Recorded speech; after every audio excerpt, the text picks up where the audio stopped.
Chapter 316. On the long street, raindrops mixed with blood flowed like a river, bringing endless fear to everyone. Wherever Chu Xiu went, almost no one under the three-flower realm could withstand a single strike from his blade. Anyone who touched it would die. However, the problem was that it was useless even if they wanted to escape. Wherever Lin Nani went, Chu Xiu would follow. At this moment, everyone present wished that they could skin Lin Nani alive. Previously, this old fox had spoken vehemently and passionately, as if he wanted to fight Chu Xiu to the death. In the end, he was forced to flee in all directions by Chu Xiu. However, the problem was that Lin Nani was cunning. He ran to places with a lot of people and used them to help him resist Chu Xiu. It was true that he couldn't outrun Chu Xiu, but it was fine as long as he could outrun the others. His intentions were extremely sinister. Right at this moment, a ray of sword light shot out from midair. The sword light was very small, but it had boundless sharpness. It was as if nothing could resist that sword light. The moment the sword light fell, Chu Xiu was suddenly alarmed. He gave up on chasing Lin Nani and raised the heavenly demon dance in his hand.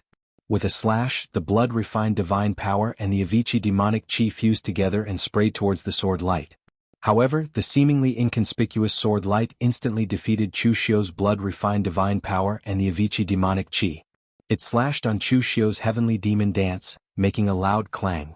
Chu Xiu immediately took a few steps back, and the hand holding the sword was already trembling. A figure fell from midair and stood in front of Chu Xiu. His face was cold and he held a sword with one hand. However, the sword was extremely strange. It was a thin sword. The blade was small and narrow, not even half the width of a normal long sword. It looked beautiful, like a sword used by a woman. Of course, the most important thing was that the person in front of him was actually at the oneness of heaven and human realm. He was an expert at the oneness of heaven and human realm in his prime. Seeing the appearance of this oneness of heaven and human realm warrior, everyone present was stunned. Under normal circumstances, there shouldn't be an expert at the oneness of heaven and human realm here. The reason was simple. The strongest of the Jiangdong Five was only at the Five Chi's origin realm. How could an expert at the oneness of heaven and human realm owe the Jiangdong Five a favor? However, at this moment, someone guessed the identity of the person in front of them and couldn't help but exclaim, "It's the Yu Maiden Palace disciple, Feng Wuling." Chu Xiu raised his head when he heard this. He had heard of this person before him. He should have known this person before. He should have been the only male disciple in the Yu Maiden Palace. The Yu Maiden Palace was one of the 5 great sword sects of the 5 sword heaven-splitting sword sect. It was also the only sword sect of the 5 great sword sects that was entirely female. It was said that the founder of the Yu Maiden Palace was a woman from the land of Wuyue in ancient times, which was the generation around the Wu County Luo clan. This woman didn't have a master, but her swordsmanship was natural. It was said that it was a gift from the heavens. She once used a bamboo pole as a sword to defeat many experts in the Jianghu. She was listed as one of the strongest swordsmanship masters in the Jianghu. She didn't leave her name, so people just called her Yu Maiden. Yu Nu didn't have a disciple. She only gave a few pointers to a little girl who was being bullied before leaving, her whereabouts unknown. After that little girl grew up, she made a name for herself in Jianghu and established the Yu Nu Palace, which eventually became one of the 5 great sword sections. The story of the Yu Maiden Palace was mysterious, and there was even a hint of a legend in it. However, the swordsmanship of the Yu Maiden Palace was indeed mystical. This was because Yu Maiden didn't leave behind a complete inheritance. The current Yu Maiden sword manual was written by the little girl after she became a martial Dao grandmaster. She used the swordsmanship left behind by Yu Maiden as well as her own accumulation of swordsmanship as a foundation. Later generations of the Yu Maiden Palace's swordsmanship experts also perfected it one by one. This resulted in a special characteristic of the Yu Maiden Palace's martial artists. The strong were very strong and the mediocre were mediocre. Those experts had comprehended the true essence of the Yu Maiden sword manual, the sword Dao left behind by the ancient sword Dao grandmaster Yu Maiden. That was why they had powerful swordsmanship cultivation. On the other hand, those mediocre martial artists comprehended the surface of the Yu Maiden sword manual. It was something added by the later generations of the Yu Maiden Palace's martial artists. Although it couldn't be said to be weak, it was still inferior to the essence of the Yu Maiden sword manual and the other sects' inheritance techniques. Because of this, the position of the Yu Maiden Palace among the 5 major sword sects was very unstable. It was sometimes at the top and sometimes at the bottom. Now, the Yu Maiden Palace was in a period of decline and was at the bottom of the 5 major sword sections. The background of Feng Wuling was also very interesting. The Yu Maiden Palace didn't accept male disciples, but he was the only male disciple of the Yu Maiden Palace. To be precise, he wasn't a disciple because the Yu Maiden Palace had never acknowledged him. Instead, they hunted him down everywhere wanting to take back his martial arts. The disciples of the Yu Maiden Palace weren't allowed to marry. As long as they joined the Yu Maiden Palace, they would be a member of the Yu Maiden Palace for life. They only had swordsmanship in their lives. However, more than 10 years ago, a female disciple of the Yu Maiden Palace accidentally fell in love with an itinerant warrior and eloped with him. She even taught him the Yu Maiden Sword Manual of the Yu Maiden Palace. This person was Feng Wuling. Of course, the Yu Maiden Palace wouldn't ignore such a violation of sect rules. They sent disciples to kill the two of them and told the female disciple that as long as she was willing to return to the Yu Maiden Palace, they wouldn't cripple her martial arts. They would only imprison her, but Feng Wuling had to die. The final outcome of this matter was that the female disciple of the Yu Maiden Palace wasn't willing to completely break off relations with her sect. However, she wasn't willing to let Feng Wuling die either. Hence, she committed suicide and Feng Wuling became a wanderer. This matter caused an uproar back then, so Feng Wuling was very famous. Everyone thought that he had been secretly killed by the Yu Maiden Palace. No one expected him to appear here. Chu Xiu looked at Feng Wuling and said with narrowed eyes, "I have no enmity with you. For you to appear here, I'm afraid the person behind you can't take it anymore and is preparing to use his own strength to kill me. You've been chased by the Yu Maiden Palace for so many years, but you haven't appeared in the underworld for the past few years. There isn't even a trace of you. Clearly, someone is protecting you. Furthermore, looking at your aura, it's much stronger than when you were being chased. Clearly, you haven't stopped cultivating during this period of time. To be able to hide from the Yu Maiden Palace and protect you, and even give you so many cultivation resources, it seems like the person behind you is quite powerful." Chu Xiu's words caused everyone present to look at each other in dismay. Could it really be like what they had said before, that this matter was instigated by someone? Not only were the hot-blooded people who wanted to cause trouble for Chu Xiu, but there were also people who were here to watch the show. These people were very rational. After hearing Chu Xiu's words, their instincts told them that something was wrong, especially when Feng Wuling appeared. It was obvious that there was a conspiracy behind this matter. Feng Wuling said with an expressionless face, "I have no enmity with you, but I have taken someone's money to get rid of trouble. If someone wants to kill you, I can only use my sword. This is how the underworld works." When he was young, Feng Wuling was also a hot-blooded hero of the underworld. Otherwise, he wouldn't have fallen in love with a disciple of the Yu Maiden Palace and even betrayed her sect to be with him.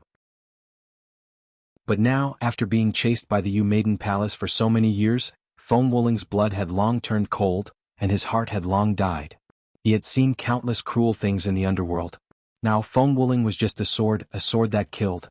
Xiahou Wujiang could protect him from being found by the Yu Maiden Palace and provide him with cultivation resources. Therefore he could kill for Xiahou Wujiang. Feng Wuling raised the thin sword in his hand. The sword in his hand was the Yu Maiden Sword, a special weapon of the Yu Maiden Palace. It was long and slender like a bamboo pole. It was meant to imitate the bamboo pole that the Yu Maiden used to defeat all the experts in the world. Similarly, the Yu Maiden sword in Feng Wuling's hand was also the last memory left to him by his former lover. The sword light rose and the wind and clouds broke. In an instant, the resplendent sword light condensed into a single point. The surroundings were silent, and when the sword landed, there wasn't even a sound of breaking through the air. But in an instant, it had already arrived in front of Chu Xiu. The sword arts of the Yu Maiden Palace were the strangest sword arts in the world. If one couldn't comprehend the core of the Yu Maiden Sword Manual, then the sword arts of the Yu Maiden Palace could only be considered mediocre. It was similar to the Ba Mountain Sword Sect and Azure Water Sword Sect, which cultivated sword arts, but were unable to reach the pinnacle of swordsmen. However, if one could truly comprehend the essence and true meaning of the Yu Maiden Sword Mantra, the might would surpass one's imagination. The simple sword moves were natural and seemed ordinary, but each move was a powerful unparalleled sword technique. There were thousands of disciples in the Yu Maiden Palace, but less than 1 in 100 could truly comprehend the essence of the Yu Maiden Sword Manual. Even when the Yu Maiden Palace was at its peak, there were only 100 of them. Feng Wuling's lover actually didn't comprehend the essence of the Yu Maiden Sword Manual. Instead, it was Feng Wuling, the man who had comprehended it. To the Yu Maiden Palace, this could be considered a form of irony. That was why the Yu Maiden Palace paid such a huge price to hunt him down, not only because he fell in love with a female disciple of the Yu Maiden Palace, but also because he had learned the Yu Maiden Sword manual and comprehended its essence. This was something that the Yu Maiden Palace couldn't tolerate. And now, when faced with Feng Wuling's sword, Chu Xiu, who bore the brunt of the attack, immediately felt an immense pressure. Right now, Chu Xiu was in between the Three-Flower Realm and the Five Qis collecting in the Origin Realm. However, it wasn't that easy to break through, but his combat strength had already surpassed the Three-Flower Realm. Regular Five Qis collecting in the Origin Realm were no match for him. Only martial artists at the level of Qingbuhui could fight him. But against an existence at the unity of heaven and man realm, the gap in between was still not that easy to overcome. If the difference between the Three-Flower Realm and the Five Qis collecting in the Origin Realm was like a small stream that could be crossed by those with long legs, then the difference between the Five Qis collecting in the Origin Realm and the unity of heaven and man realm was like a huge river. Even swimming might not be able to cross it. Chapter 317. The 5 tiers of Qi controlling were divided into 3 levels. Internal and physical invulnerability were one level, while the 3 flowers and 5 Qis were another level. The final unity of heaven and man was a separate level. The fact that this level could be ranked as a separate level was already enough to prove the strength of the unity of heaven and man realm. Feng Wuling's sword strike was extremely simple. The gleaming sword strike was natural, as though the surrounding wind was avoiding him and accelerating the flow of this sword strike. Some people said that the Yu Maiden swordsmanship of the Yu Maiden Palace wasn't created by humans, but was a gift from the heavens. Almost everyone treated this as a joke. However, now that Chu Xiu had to bear the brunt of the Yu Maiden swordsmanship, he knew that it wasn't a joke. Chu Xiu formed the Wisdom Fist seal with his Gang Qi, covering heaven and earth. Feng Wuling's sword began to stagnate, as though it had pierced into a pool of water. However, at this moment, his wrist shook gently and the thin sword moved. Layers of sword aura rippled out, like raindrops falling into a pond, bringing about layers of ripples. It seemed like a gentle breeze, but it completely shattered the Gang Qi field that Chu Xiu's Wisdom Fist seal had set up. Although the Wisdom Fist seal couldn't stop Feng Wuling's sword, Chu Xiu had already slashed out with the demonic dance. The last move of the 3 blades of Avicii shone with boundless demonic aura from hell and bloomed. It collided with Feng Wuling's sword, and a terrifying power erupted. On Chu Xiu's side, his blood and Qi soared into the sky, and the demonic flames were monstrous. He looked extremely powerful. Even the 3 flowers and 5 Qis Origin Realm couldn't compare to Chu Xiu's power. On the other side, Feng Wuling had casually stabbed out with his sword. Even the sword Qi was not that powerful. The clash between the blade and sword, which seemed to be of great disparity, produced a loud bang. The ground beneath Chu Xiu's feet shattered inch by inch and he could not help but retreat. Both the demonic aura and the blood-refined divine power had been shattered by Feng Wuling's sword. On the other hand, Feng Wuling was standing on the same spot, not moving an inch. With just one move it was obvious who was stronger. Facing Feng Wuling, Chu Xiu was still at a disadvantage despite using all his strength. Facing Feng Wuling, Chu Xiu was still at a disadvantage despite using all his strength. He had not seen many unity of heaven and man realm martial artists. The strongest among them should be Phaseless Demon Sect's Mr. Liu and Azure Dragon Society's Heavenly Sin Branch leader. Feng Wuling hadn't reached the unity of heaven and man realm for as long as either of them, so he wasn't much stronger than them. However, he wasn't much weaker than them. At the very least, he was much stronger than Han Dongul, the hanger-on of King and Lu, who died in the hands of Mr. Liu. In particular, Feng Wuling's Yu Maiden swordsmanship was simply unfathomable. The sword's momentum was natural, and while the power seemed ordinary, it was all-encompassing when he attacked. In terms of power, he crushed Chu Xiu in all aspects. Feng Wuling said, "You're strong to be able to block my sword while you're only at the Three-Flower Realm. What a pity." Feng Wuling didn't say what he thought was a pity, but everyone knew that Chu Xiu was still going to die today. Facing the unity of heaven and man realm at the unity of heaven and man realm wasn't as simple as a difference of 2 realms. Lin Nani, who was hiding on the side, wiped the cold sweat off his head. He was glad that he was still alive. At the same time, he was cursing Xiahou Wujiang in his heart. He clearly had Feng Wuling as his trump card, so why did he ask them to come? Anyway, Feng Wuling had been hunted down by the Yu Maiden Palace for so long. If he killed Chu Xiu now, it wouldn't be a big deal for him to be hunted down by the Guanzhong torture room. Lin Nani didn't know that Xiahou Wujiang had been using them from the beginning. Why would he let his own people do something that outsiders could do? At that moment, in the arena, Feng Wuling stabbed out with the Yu Maiden sword one after another. Every move was extremely simple. In the eyes of outsiders, it was such a simple stab. There were no changes in the flow of energy, nor was there an explosion of vigor. It was simply like child's play. How could this be called a sword technique? However, it was precisely this kind of childish sword technique that contained heaven and earth with every slash. It was graceful and free, completely suppressing Chu Xiu in terms of power. Another sword descended. The slender Yu maiden sword was as heavy as 1,000 caddies, and the sword aura was like an antelope hanging its horns, making it hard to grasp. Chu Xiu slashed out with the demonic dance in his hand. However, the powerful blood-refined divine shield and demonic aura couldn't block this slash. He was sent flying for over 10 steps, and the arm that held the saber was already bleeding. It's over. Feng Wuling's voice was indifferent. His figure seemed to be hidden between heaven and earth. As he stabbed out with his sword, his body became one with heaven and earth. The wind that blew around him and the raindrops that fell from the sky all condensed into a sword and slashed at Chu Xiu. The Yu Maiden Sword mantra was a gift from the heavens. The sword's momentum was naturally formed, and there were no fixed moves. The amount of power that could be unleashed depended entirely on the depth of one's understanding of the sword and the depth of one's understanding of heaven and earth. In the past, Yu Maiden could defeat all the experts in the world with a bamboo pole. The bamboo pole was a sword in her hand, and the wind and clouds in her hand were also swords. The disciples of the Yu Maiden Palace couldn't reach such a level, and Feng Wuling naturally couldn't either. However, he temporarily integrated his sword into heaven and earth, allowing everything around him to condense power for his sword. Such a level of comprehension was rare even in the Yu Maiden Palace. A strong murderous intent flashed in Chu Xiu's eyes. A blood mist condensed around him as he burned his vital energy and blood. The power of vital energy and blood condensed the murderous intent around him. At this instant, Chu Xiu punched out with a murderous intent that soared into the sky. There was no heaven and earth. Annihilating sky and earth, annihilating oblivion, killing fist. The strength condensed by this punch was even several times stronger than the punch Chu Xiu had used to kill Yao Lesan earlier. He discarded all his thoughts and obsessions and stepped into a true state of oblivion, and the might of this punch was sufficient to make everyone take notice of him. Disregarding life and death, there was only the word kill in his mind. This was the true oblivion killing punch of heaven and earth. The powerful fist intent tore the heavens and earth. If Feng Wuling's sword borrowed the power of heaven and earth, then Chu Xiu's punch tore the heavens and earth with his murderous intent. During the collision, the earth energy was shattered and the gale was torn apart. Even the raindrops evaporated into mist during the exchange between Chu Xiu and Feng Wuling.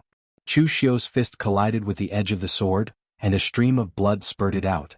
The stellar energy on Chu Xiu's right arm was torn apart, and the sword wound extended from his fist to his shoulder. Chu Xiu's figure brushed past Feng Wuling's shoulder, and he stood over 100 feet behind Feng Wuling. Fresh blood flowed down his arm, and the killing intent in his eyes disappeared. However, his face was frighteningly pale. This could be said to be the most serious injury that Chu Xiu had ever suffered. His arm was almost crippled by Feng Wuling's sword. On the other side, Feng Wuling revealed a look of shock. He touched his chest, and a stream of blood flowed out from his mouth. The power of Chu Xiu's punch had actually been neutralized by his sword. However, there was one thing that couldn't be neutralized: the murderous intent that Chu Xiu had condensed. The murderous intent that entered his body was as cold as a blade, cutting his internal organs. However, it didn't matter. Murderous intent alone couldn't kill someone. The surrounding people were also dumbfounded. They looked at Chu Xiu as though they were looking at a monster. Although Chu Xiu had been defeated in the previous exchange, and he was severely injured by Feng Wuling's sword, he was almost crippled. However, Feng Wuling had actually been injured by Chu Xiu. One had to know that Feng Wuling was an expert at the oneness of heaven and man realm. Yet he was injured while fighting with Chu Xiu, a warrior at the Three-Flower Realm. What kind of concept was this? Perhaps it existed in the pugilistic world, but at least the people present had never heard of it. Feng Wuling wiped the blood from the corner of his mouth and raised his sword.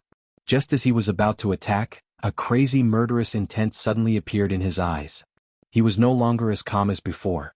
He shouted at Chu Xiu angrily, "You deserve to die." A crack suddenly appeared on his Yu Maiden sword, extending from the tip to the hilt. Although Chu Xiu's desperate attack by burning his blood essence couldn't kill an expert at the oneness of heaven and man realm, it wasn't that easy to resist. The murderous intent was like a blade. Although Feng Wuling's Yu Maiden sword was a fifth transformation precious weapon, it couldn't withstand such a powerful force. Hence, cracks appeared on it. Before this, Feng Wuling's attitude toward Chu Xiu was very indifferent because he had no enmity with Chu Xiu. He only killed Chu Xiu because it was a mission. He was Xiahou Wujiang's sword. Xiahou Wujiang had protected him for so many years so he could kill whoever he wanted him to kill. However, the sword that his former lover had left for him, which was also the sword that he had entrusted all his heart to, had cracked from a punch from Chu Xiu. This made Feng Wuling furious and he really wanted to kill Chu Xiu. The sword light flowed, and the originally calm sword aura revealed a hint of ferocious killing intent. As Feng Wuling stabbed out with his sword, the surrounding wind and rain froze and scattered to the sides along with the blade of the sword.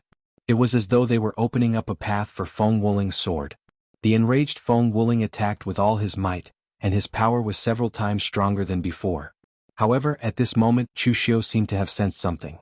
He took a step forward, and the aura around him became extremely mysterious. The surrounding raindrops fell and the gentle breeze seemed to have some kind of rhythm. It was displayed in the most direct state in front of Chu Xiu. Those who were observing Chu Xiu suddenly realized that Chu Xiu's current state was very strange. He seemed to have become one with heaven and earth, but he was like a bystander watching the movement of heaven and earth. That indistinct state made people feel very stifled. Some people even felt a little uncomfortable just by looking at him. Heaven's son gazing at air. It was unknown whether it was a sudden epiphany or the immense pressure between life and death, but the heaven's son gazing at air that Chu Xiu had been painstakingly searching for but was unable to get to the beginner level actually made a breakthrough at this moment. Although it was only the beginner level, he could still use it with some difficulty. At this moment in Chu Xiu's eyes, Feng Wuling seemed to be surrounded by threads. These threads were twisting, and they were the trajectory of Feng Wuling's attack. Looking at the sky, as long as he could find a loophole, Chu Xiu would still have a chance. Chapter 318. Chu Xiu's heaven's son gazing at air was just a beginner's level. Naturally, he couldn't reach the great mastery level of the heaven's son gazing at air's ability to predict heaven's secrets, which was comparable to the power of ghosts and gods.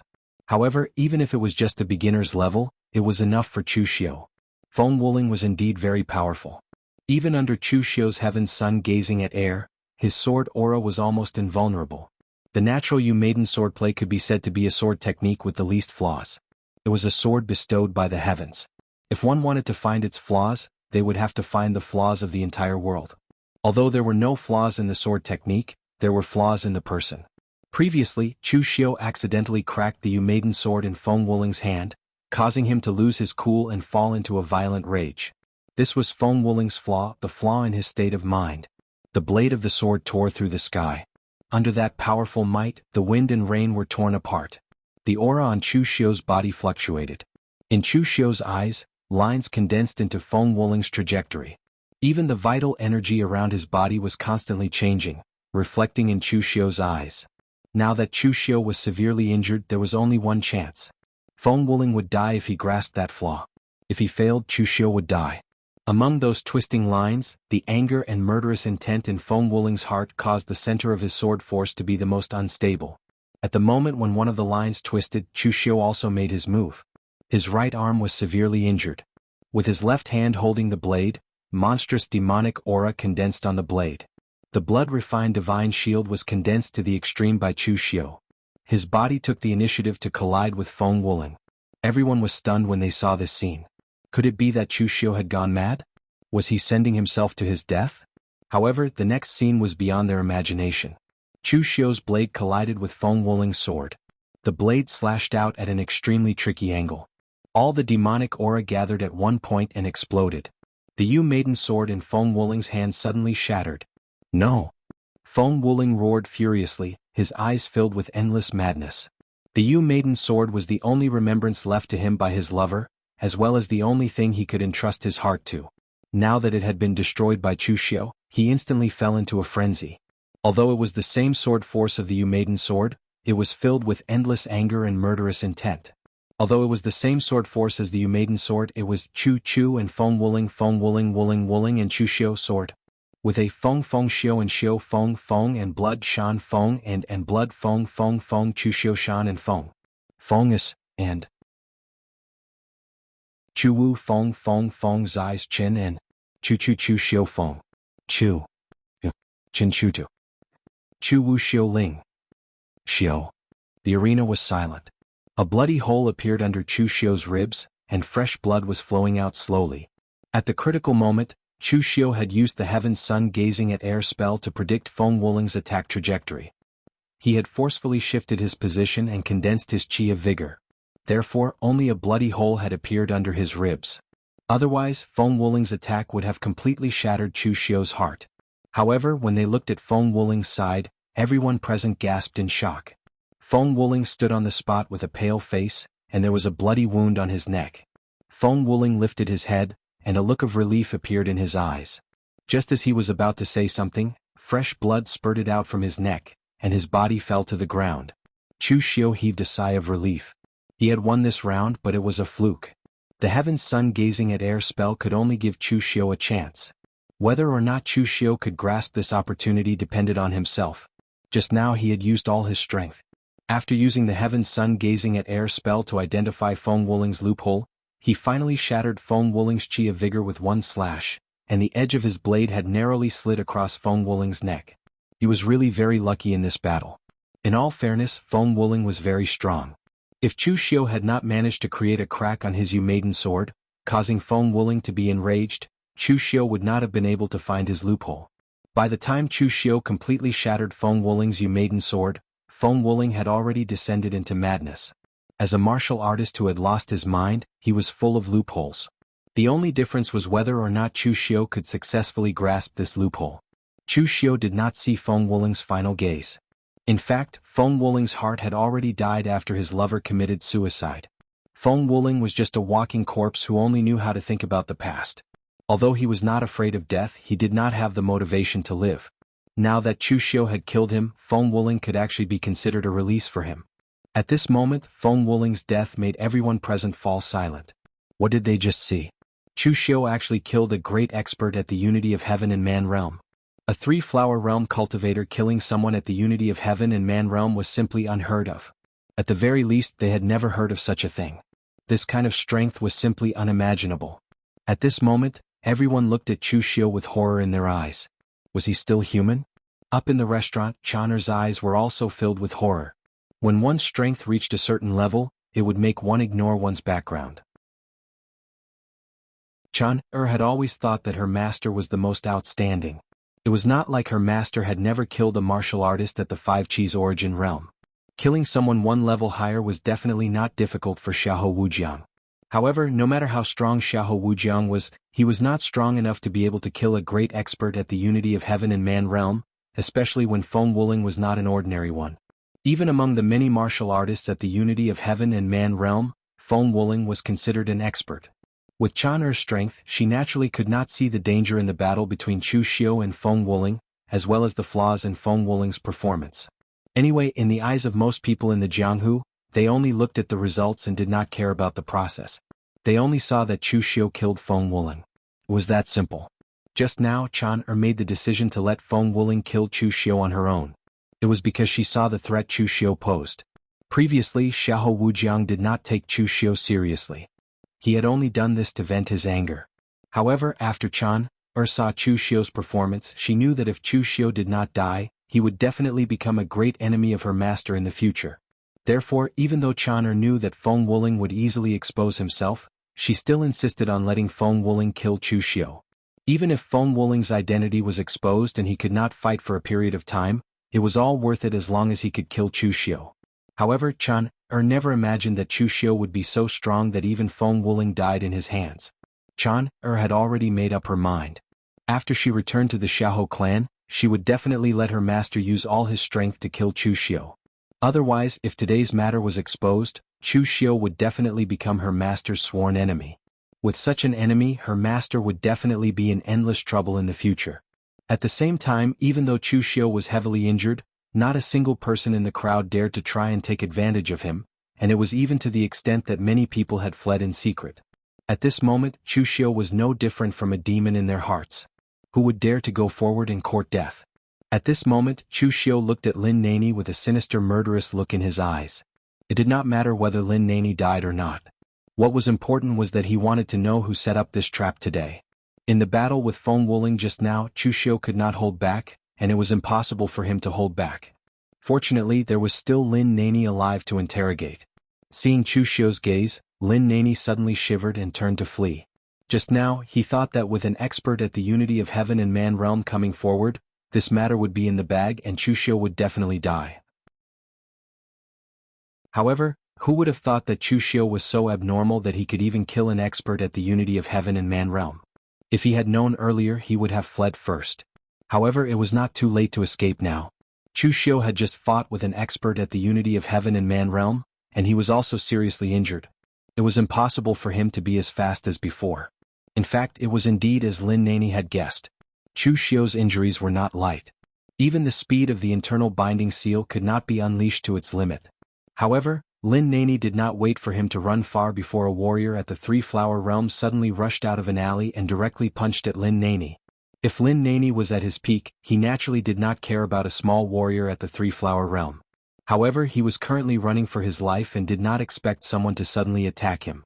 This caught Lin Nani off guard and made him block in a panic, but his body was involuntarily blasted a few steps back. The warrior at the Three-Flower Realm who attacked smiled proudly and said, "Old thing, you dare to be so arrogant in my River Sun Prefecture? Now you will suffer." The warrior who suddenly attacked was the local tyrant of River Sun Prefecture, the leader of the Green Tiger Gang. Previously, Lin Nani led a group of people to attack in River Sun Prefecture, not caring about the Green Tiger Gang at all. This had long since made him resentful. However, at that time Lin Nani and the others were powerful, so he did not dare to say anything. Now, seeing how brave Chu Xiu was and how he beat the other party into a mess, the leader of the Green Tiger Gang did not mind hitting him when he was down. After being repelled by the sneak attack, Lin Nani did not have time to be angry. He felt a murderous intent coming at him, which made Lin Nani immediately feel bad.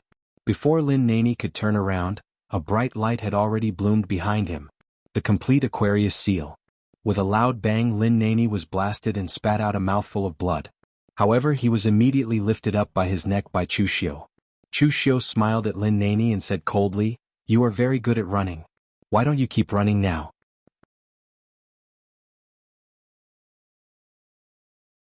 Chapter 319. With a move of his body, Chu Xiu went straight to the restaurant. At this time, Chana was actually ready to escape, but she was blocked by Chu Xiu. This made her expression change suddenly, and at the same time she secretly cursed Lin Nani and the others for being unreliable. But what was even more shocking was the result of Chu Xiu's battle. Chu Xiu looked in the direction that Lin Nani was pointing, and the corner of his mouth revealed a sinister smile. Then he suddenly exerted force in his hand and directly crushed Lin Nani's neck. After killing two people to vent his anger, Xiahou Wujiang squeezed out two words from between his teeth, "Chu Xiu." After hearing that it was Xiahou Wujiang, Chu Xiu also had a strange expression on his face. To be honest, he really didn't think that this person would be Xiahou Wujiang. His own woman was killed by Chu Xiu. If Xiahou Wujiang remained indifferent, could he still be considered a man? Just now in the Heiyang Prefecture, Chu Xiu was actually holding on. These two rogue cultivators thought about it and agreed. The Xiahou clan, one of the 9 great clans, casually squeezed out something from between their teeth, and it was enough for them to eat for a lifetime. Therefore, these two warriors also volunteered to bring Chaner's corpse to the Xiahou clan, and the others actually didn't fight for it, which made the two quite surprised. Chu Xiu said indifferently, "It seems that my deterrence is still not enough. Your Lin clan is in River East. Do you want to die and you still want to implicate the old and young in your family? If you tell me, I will let your Lin clan live. If you don't, I will kill your whole family. Don't doubt me, this is not the first time I have done this." Lin Nani gritted his teeth and said, "You really won't touch my Lin clan?" Because it had been some time since the God Weapon Conference, he subconsciously thought that if Xiahou Wujiang wanted to retaliate against him, he would definitely have done it long ago instead of dragging it until now. "I, Chu Xiu, will do what I say. I still have this bit of credibility," Chu Xiu said indifferently. Several days later, within the Xiahou clan. Looking at Lin Nani, Chu Xiu said coldly, "Tell me, who is the person who ordered you to do this?" Chan-er was not only his personal maid, but also the person who slept by his side. However, Xiahou Wujiang did not have a proper wife, so Chan-er was only a maid. Otherwise, her identity would have been that of a concubine. Lin Nani thought for a while and finally seemed to have made up his mind. He said in a low voice, "It was Xiahou Wujiang who contacted us secretly and asked us to provoke the emotions of the warriors of Eastern Qi to kill you. After the shock, their emotions turned into anger. In the end it turned out to be Xiahou Wujiang, which really surprised Chu Xiu. Lin Nani stared at Chu Xiu in disbelief. Didn't you just say that you wouldn't kill me? You changed your mind in the blink of an eye? However, they did not expect that the person who made the move was actually Xiahou Wujiang. In their opinion, Xiahou Wujiang and Chu Xiu had a grudge, but the grudge between the two sides should not have reached such a level. It was rumored that Xiahou Wujiang would seek revenge for the smallest grievance and was narrow-minded. Obviously this was indeed the case. As his voice fell, Chu Xiu looked in the direction of the restaurant, and his eyes revealed a ferocious killing intent. Xiahou Wujiang looked at Chan'er's corpse with an expressionless face, but the people around him could feel the soaring anger that was about to erupt from Xiahou Wujiang's body. In that Azura-like massacre just now, Chu Xiu had completely killed their guts. Not to mention that Chu Xiu still had the strength to fight. Even if Chu Xiu was lying on the ground and looked like he was about to die, it was estimated that not many people would dare to go forward to test him. Chu Xiu's seemingly calm words made Lin Nani shiver all of a sudden because he knew that what Chu Xiu said was true. He had killed 3 5-Cheese Origin Realm martial artists in a row, as well as several 3-Flower Realm martial artists in the 3-Flower Realm and a group of martial artists from the 3-Flower Realm. He had killed hundreds of people on his own, which was shocking enough. After leaving River Sun Prefecture, Chu Xiu suddenly spat out a mouthful of blood, and an abnormal flush emerged on his pale face. His face was still pale and anyone could see that Chu Xiu was seriously injured. However, none of the warriors present dared to follow Chu Xiu, let alone hit him when he was down. Looking at Chu Xiu's murderous face, Chan'er hurriedly said, "Chu."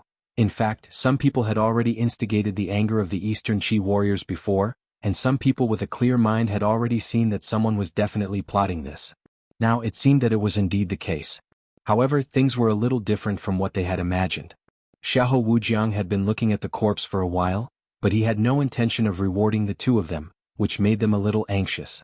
This person was quite famous in the Jianghu a few years ago, and he was also a well-known existence among the many Unity of Heaven and Man Realm warriors in the Jianghu. In the end, he died at the hands of Chu Xiu, and at the hands of a 3-Flower Realm warrior in the 3-Flower Realm. How could this not make everyone exclaim? Standing opposite Xiahou Wujiang, the two lone cultivators who had not yet reached the innate realm looked at each other, and they were both a little anxious. Lin Nani's face was full of despair as he was held by the neck by Chu Xiu. There was a hint of struggle in Lin Nani's eyes. Say it? How could it be so simple? If he said it, would Xiahou Wujiang let them go? Chu Xiu's most serious injury was not external, but internal. However, Chan'er could not think so much at this time. As Chu Xiu pulled out the heavenly demon dance, Chan'er's corpse fell to the ground, causing the people around to shiver. One of the warriors mustered up the courage to ask, "Young Master Xiahou?" However, what was even more shocking was that Chu Xiu had actually killed Feng Wuling, the mortal sword. When Chan'er regained consciousness, the pitch-black heavenly demon dance had completely pierced through her. Large amounts of blood flowed from her mouth, and Chan'er's eyes were full of disbelief. At this moment, Xiahou Wujiang's hatred for Chu Xiu had reached its peak, and he wanted nothing more than to swallow him alive. As soon as she said this, the surrounding warriors were all horrified. It turned out that this matter was really instigated by someone in the dark. As soon as she said this, she saw Chu Xiu's gaze instantly turn into an abyss, completely pulling her spirit into it. Previously, there were people who said that Chu Xiu's reputation in Eastern Qi was even greater than his reputation in Northern Yan and Guangzhou. After this incident, everyone could almost confirm this point. After killing Feng Wuling, Chu Xiu was already somewhat exhausted.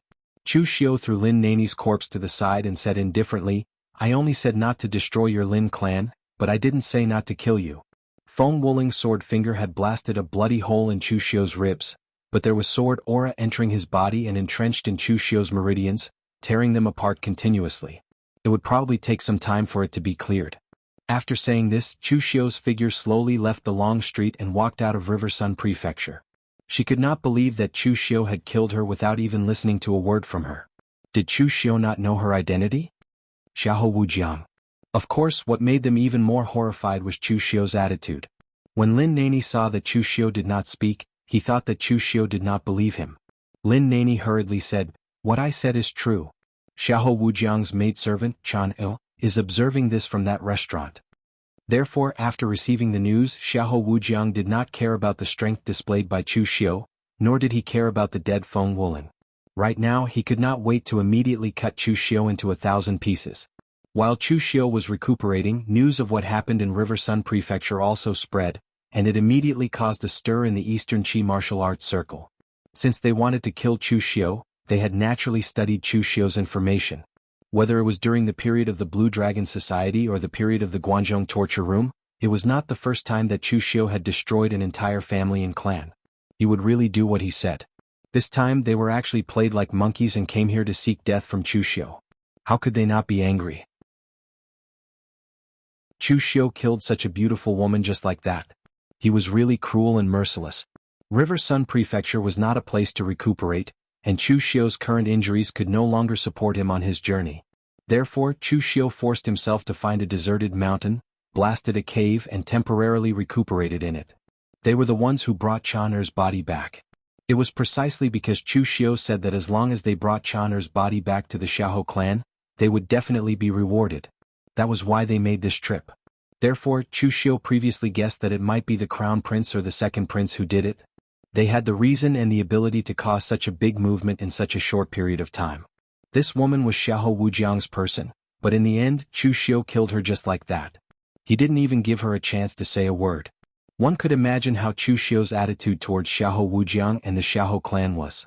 He really wasn't afraid of fighting to the death with the Xiahou clan. Just as his words left his mouth, Xiahou Wujiang waved his hand. In an instant, 2 beams of golden light poured into the bodies of these 2 people. With a loud explosion, the heads of these 2 people directly exploded from the stellar energy imbued with powerful psyche. Chu Xiu flung the blood off his saber, pointed at Chaner's body and said indifferently, "If any of you have the time, send her body to the Xiahou clan. Xiahou Wujiang will give you a lot of money. Also, help me pass a message to Xiahou Wujiang. Since he wants to play, then I, Chu Xiu, will play with him to the end. Let's see who can play the other to death in the end." The Yu Maiden Sword mantra was powerful. As long as one comprehended its essence, the might of its sword Dao was simply beyond imagination. However, it was useless to be angry.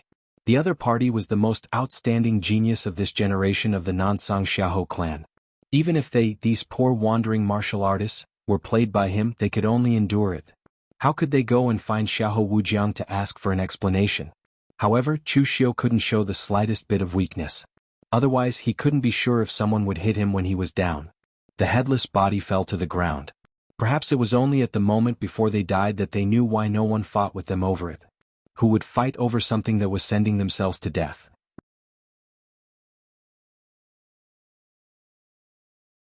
Chapter 320. Xiahou Wujiang's reputation in the Xiahou clan wasn't very good. Everyone knew that this young master was narrow-minded and had a bad temper. Normally they would hide from Xiahou Wujiang, not to mention at a time like this. So when Xiahou Wujiang was furious, the servants of the Xiahou clan all hid far away, for fear that they would be like those 2 idiots and give Xiahou Wujiang a chance to vent his anger. At this time the door of the courtyard was opened and Xiahou Wujiang turned around and scolded, "Get out!" But before he could scold, he forcibly swallowed it back, because the middle-aged man in a brocade robe who pushed open the door was the clan leader of the Xiahou clan and also Xiahou Wujiang's father, God Lingyun Xiahou Zhen. This generation of the Xiahou clan was full of heroes.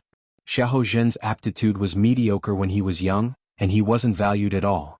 He only stepped into the innate realm in his 20s, which was considered fast compared to other martial artists, but in the Xiahou clan, it could only be said to be mediocre.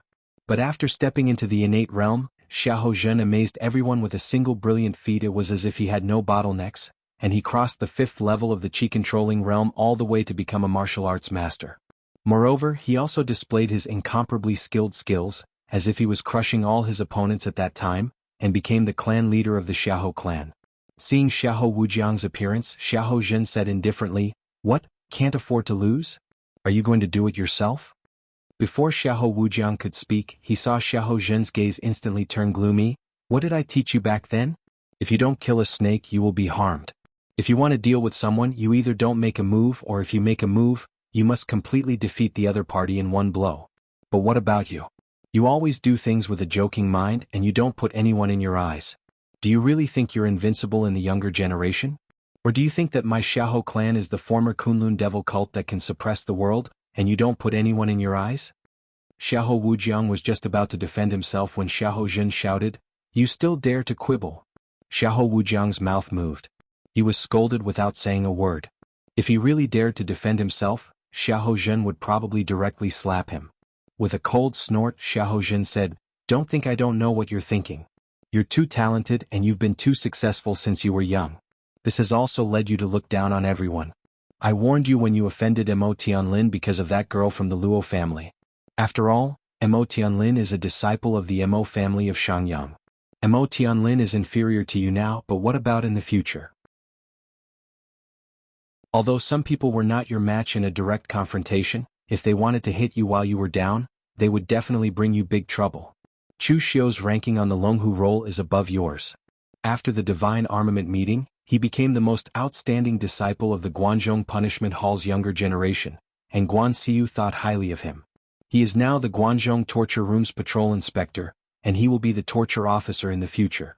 How do you know that he won't become the hall master of the Guanzhong Torture Room in the future? Because of your actions, you will offend a big shot of the Guanzhong Torture Room in the future, and cause our Xiahou clan to have a grudge with the Guanzhong Torture Room. After saying so much, you are good in every way, and you are qualified to be the future heir of our Xiahou clan. But there is one thing that is your weakness, and that is arrogance. It's not a problem for ordinary people to be arrogant, but as the heir of the Xiahou clan, one of the 9 great clans, arrogance will kill you. Xiahou Zhen's words made Xiahou Wujiang break out in a cold sweat. Normally he would not take Xiahou Zhen's words to heart, but now, combined with the matter of Chu Xiu, Xiahou Wujiang also found that he was indeed a little arrogant this time. He did not regard Chu Xiu as an opponent, and he only wanted to teach him a lesson. But the result was self-defeating. Chan was dead and so was Feng Wuling. Not only did he fail to accomplish his task, but he also completely formed a grudge with Chu Xiu. It could be said that he suffered a double loss and did not get any benefits. Xiahou Wujiang said in a low voice, "Then father, what should we do now?" Xiahou Zhen snorted coldly and said, "You have the nerve to ask me what to do? Do you have any idea what kind of trouble you've caused this time? You secretly instigated the warriors of Eastern Qi to make a move against Chu Xiu. Although the ones who were affected were those rogue warriors, and there were no real big shots, it also affected the reputation of the Xiahou clan. Now that you have made a move, the news has probably spread to the Guanzhong Torture Room. If you dare to make a move again, it will be like slapping the face of the Guanzhong Torture Room and then throwing it into the mud and stepping on it. At that time, I guess Guan Xiu will personally come to the Xiahou clan to ask for an explanation. If you can face Chu Xiu squarely and kill him in one go, then the trouble will only be temporary and I will help you deal with it. But in the end you failed and instead let Chu Xiu show off his power. Then this trouble will be long-term. At least for now you can't touch Chu Xiu anymore. Also, the Yu Palace is also a problem.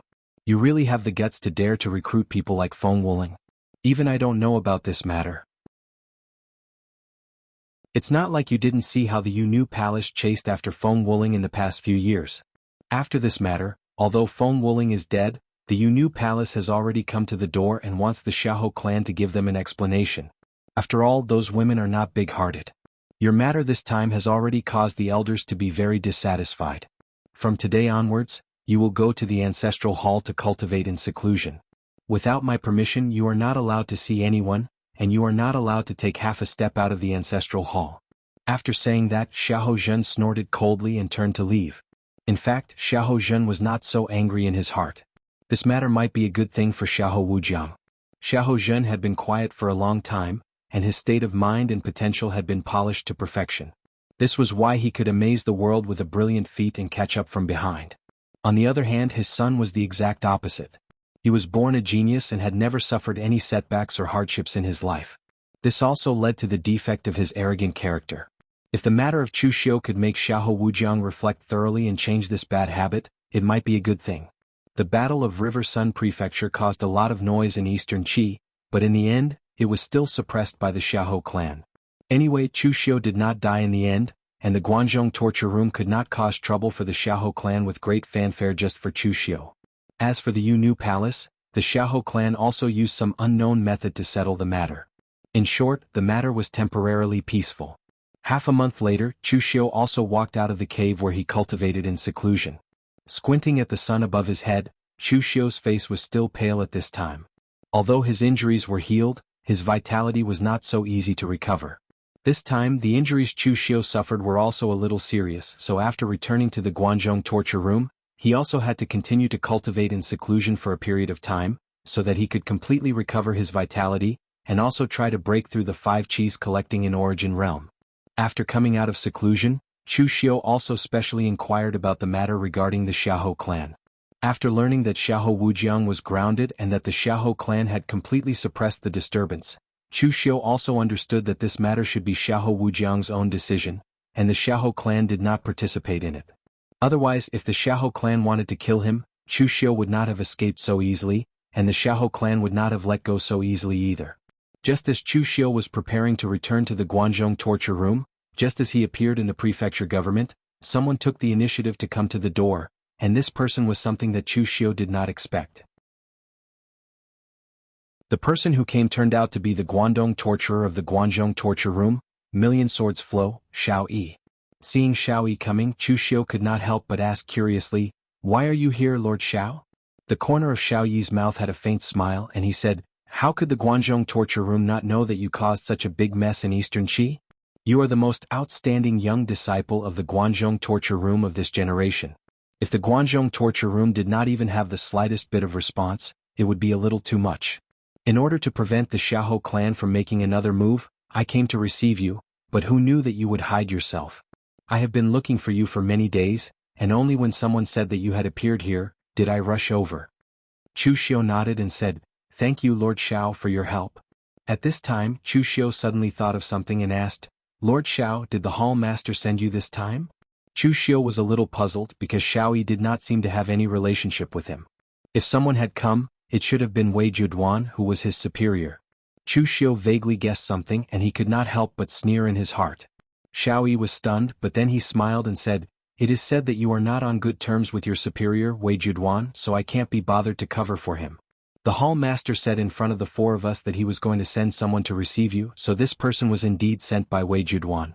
However, the older one gets, the more afraid they are of death. That old fellow Wei Juduan was probably worried that the Xiahou clan would continue to make a move, so he pretended that he did not understand the hall master's intentions.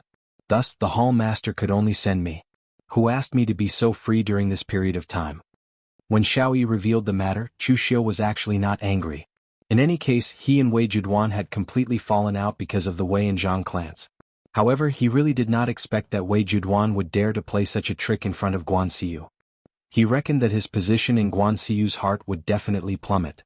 After all, as a superior, Wei Juduan had even made excuses to save his subordinate. One could imagine what he would do in the face of the Guanzhong torture room's crisis. It was fine to have some selfish motives and play some tricks, but when it came to the Guanzhong torture room's reputation, Wei Juduan actually dared to do such a thing. He really did not know what was good for him. Of course, it was also possible that Wei Juduan knew that he was about to retire, so a dead pig was not afraid of boiling water. So what if Guan Xiu had a good impression of him? Could she still keep him in the Guanzhong torture room?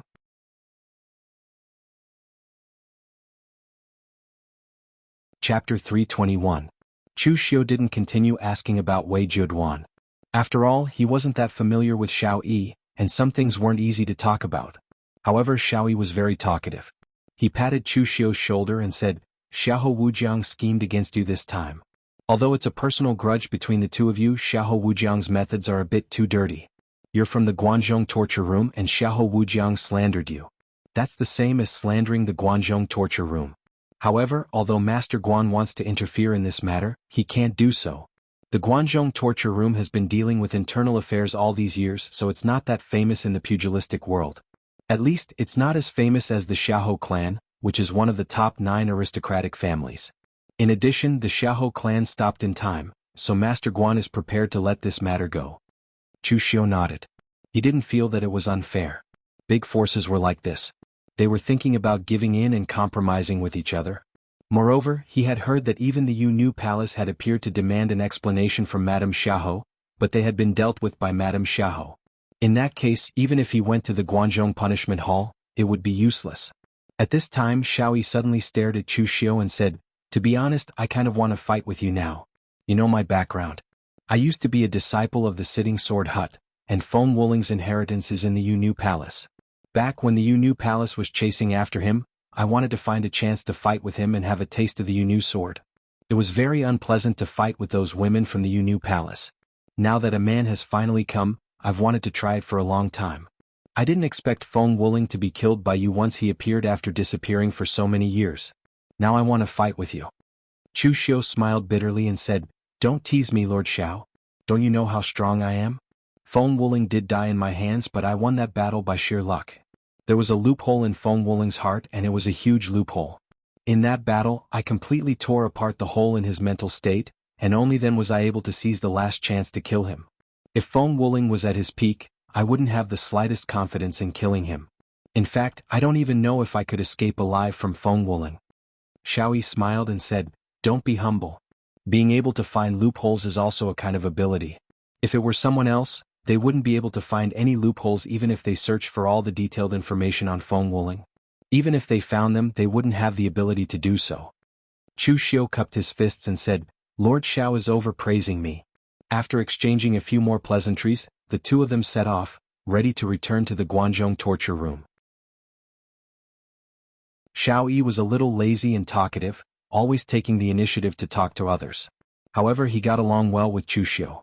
Chu Xiu was also from the Forgetting Sword Hut, one of the 5 major sword sects, and had a unique understanding of martial arts. Although Chu Xiu was only at the 3-flower realm, his combat strength was extremely shocking. He could have a good chat with Xiao Yi on this point. Of course, this was also due to Chu Xiu's killing of Feng Wuling.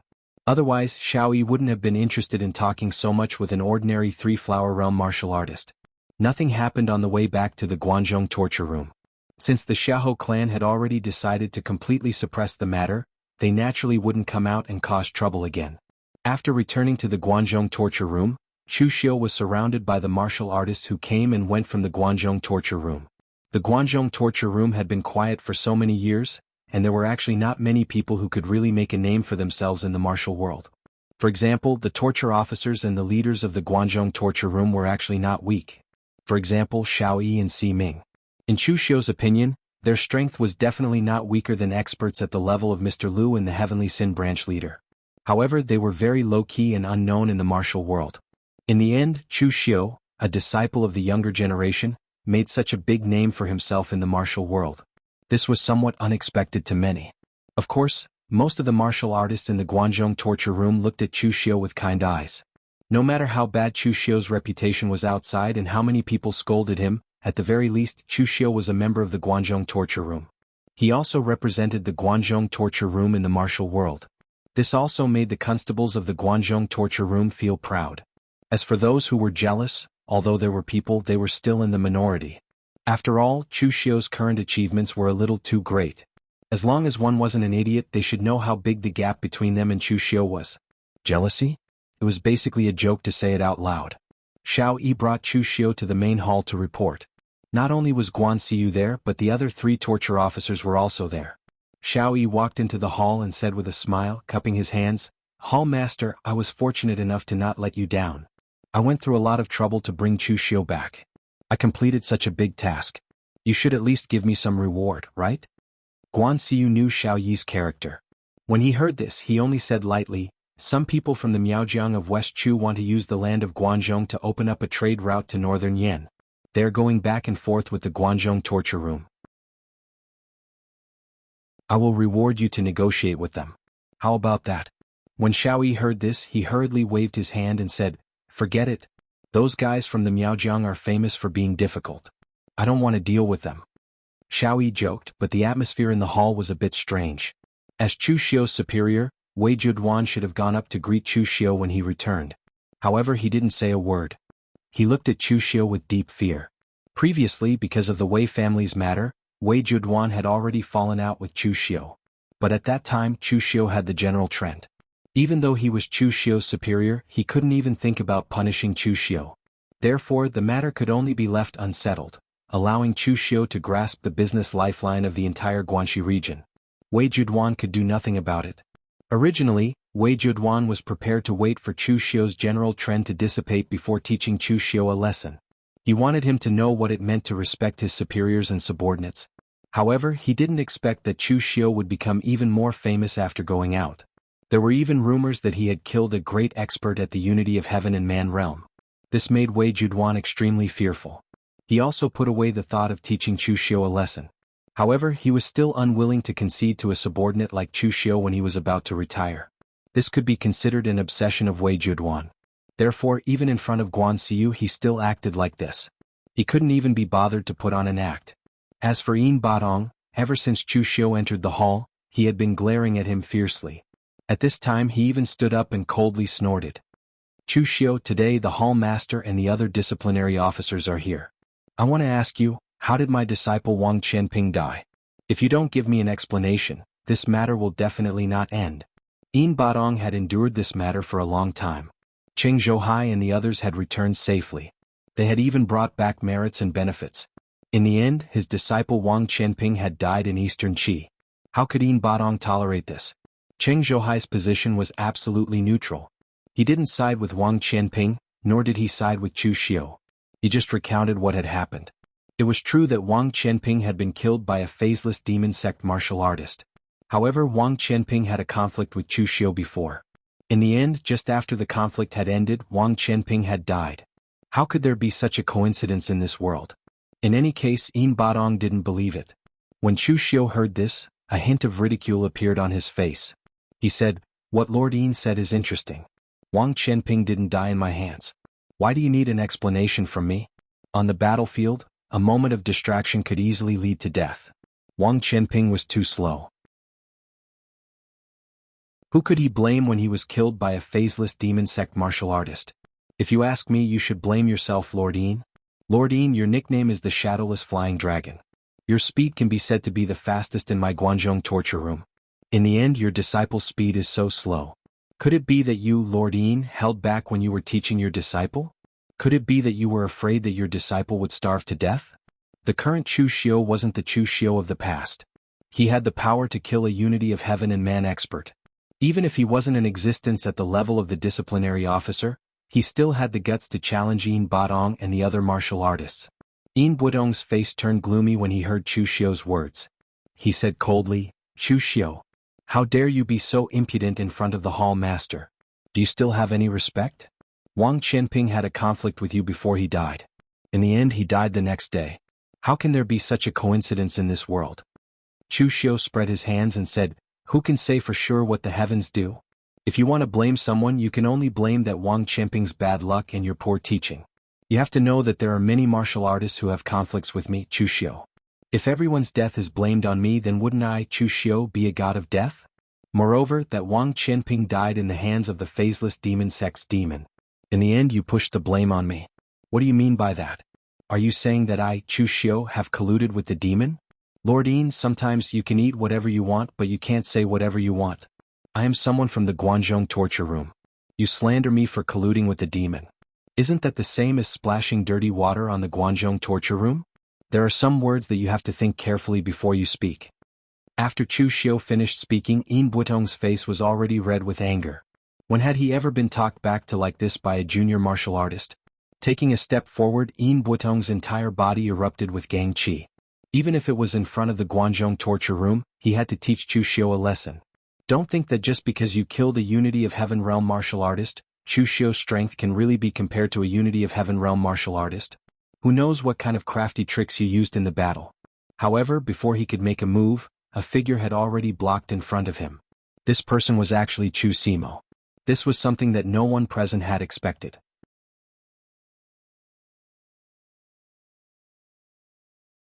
Chapter 322. Among the torture officers in the Guanzhong torture room, Chu Simo had always kept the lowest profile. This was related to his status. After all, he was of the lowest status among all the torture officers in the Guanzhong torture room and the head of the narcotics department. Moreover, he was of a different race, so it was inevitable that he would be looked down upon and even discriminated against. Therefore, Chu Simo kept an extremely low profile most of the time in the Guanzhong torture room. If no one provoked him, he would not take the initiative to provoke them either. Chu Xiu's superior, Wei Juduan, did not care about this matter. Xiao Yi, who had been walking with Chu Xiu the entire time and had some friendly relations with him, did not care either. In the end, it was Chu Simo who took the initiative to stand up for him. This slightly stunned everyone present. Chu Xiu's lips curled into an imperceptible smile. He knew why Chu Simo stood up for him. He had pulled Chu Xiaoda, a warrior with mediocre aptitude, into the 9-branch division for Chu Simo. Now it seemed that he had made the right move. Chu Xiaoda indeed had a special place in Chu Simo's heart. He was actually able to make Chu Simo side with Chu Xiu in such a public situation. Yin Badong said fiercely, "Chu Simo, what do you want?" Chu Simo said indifferently, "Nothing much. I just want to remind you that this is the Guanzhong torture room. The hall master is still here. You, a dignified torture officer, are making a scene here and even attacking a junior. You might be shameless, but we torture officers like you do." Yin Butong's face darkened. He immediately pointed at Chu Simo and began to curse. However, at this moment Guan Xiu finally spoke. He snorted coldly and said, "All right, shut up. It's already over. There's no evidence, so there's no need to pursue this matter." Chu Xiu did not leave any traces behind, and the most important thing in the Guanzhong torture room was evidence. In addition, with Chu Xiu's current status, so what if Yin Badong was the torture officer? He could not casually smear Chu Xiu's name. Seeing that Guan Xiu had already spoken, Yin Badong could only snort coldly and keep quiet. Guan Xiu said in a deep voice, "Chu Xiu, Qing Zhouhai and company have already explained everything. However, you're the leader of this case. Tell them again." Chu Xiu nodded and repeated the matter to Guan Xiu. Of course, what Chu Xiu said was what he had modified. It was what others could see. For example, why did Chu Xiu insist on killing Qiu Dongmao, even to the point of ruining the Jiangdong 5 heroes? Chu Xiu could totally push the blame to Qiu Dongmao's poisoning of Qiu Zhenxing. He was doing it for the sake of the Guanzhong torture room's reputation. He had to be thorough when doing things.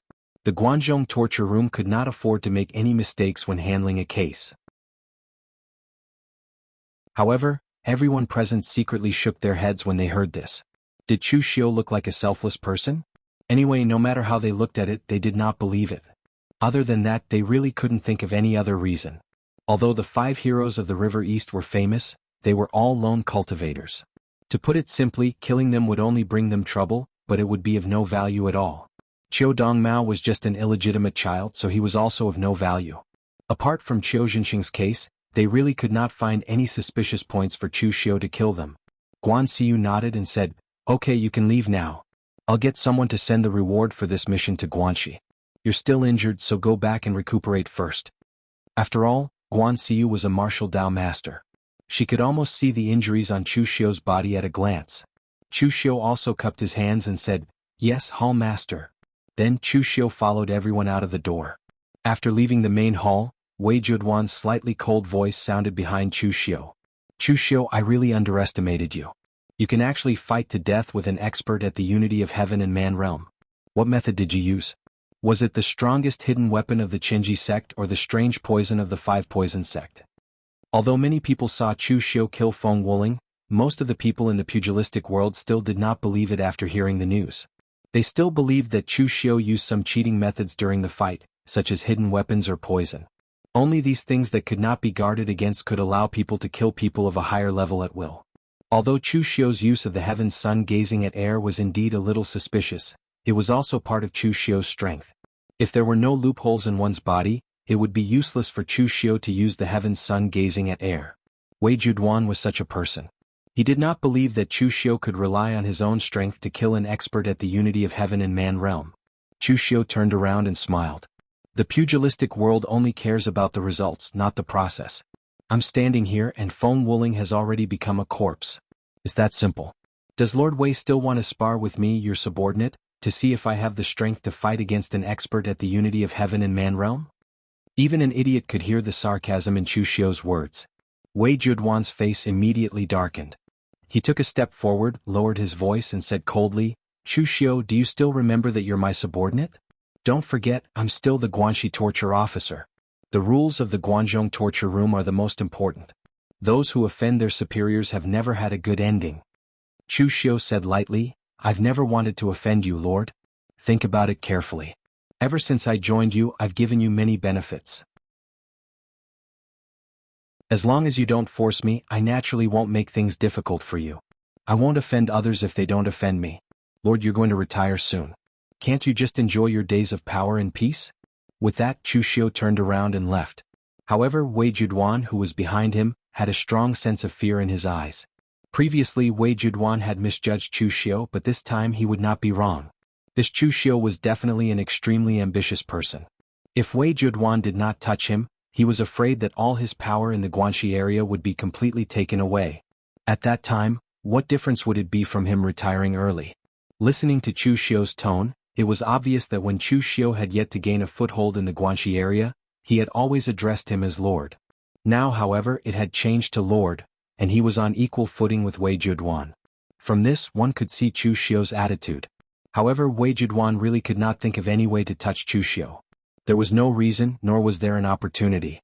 Therefore, Wei Juduan could only snort coldly, turn around, and leave. On the other side, Chu Xiu did not care about Wei Juduan. In fact, what he said just now was true.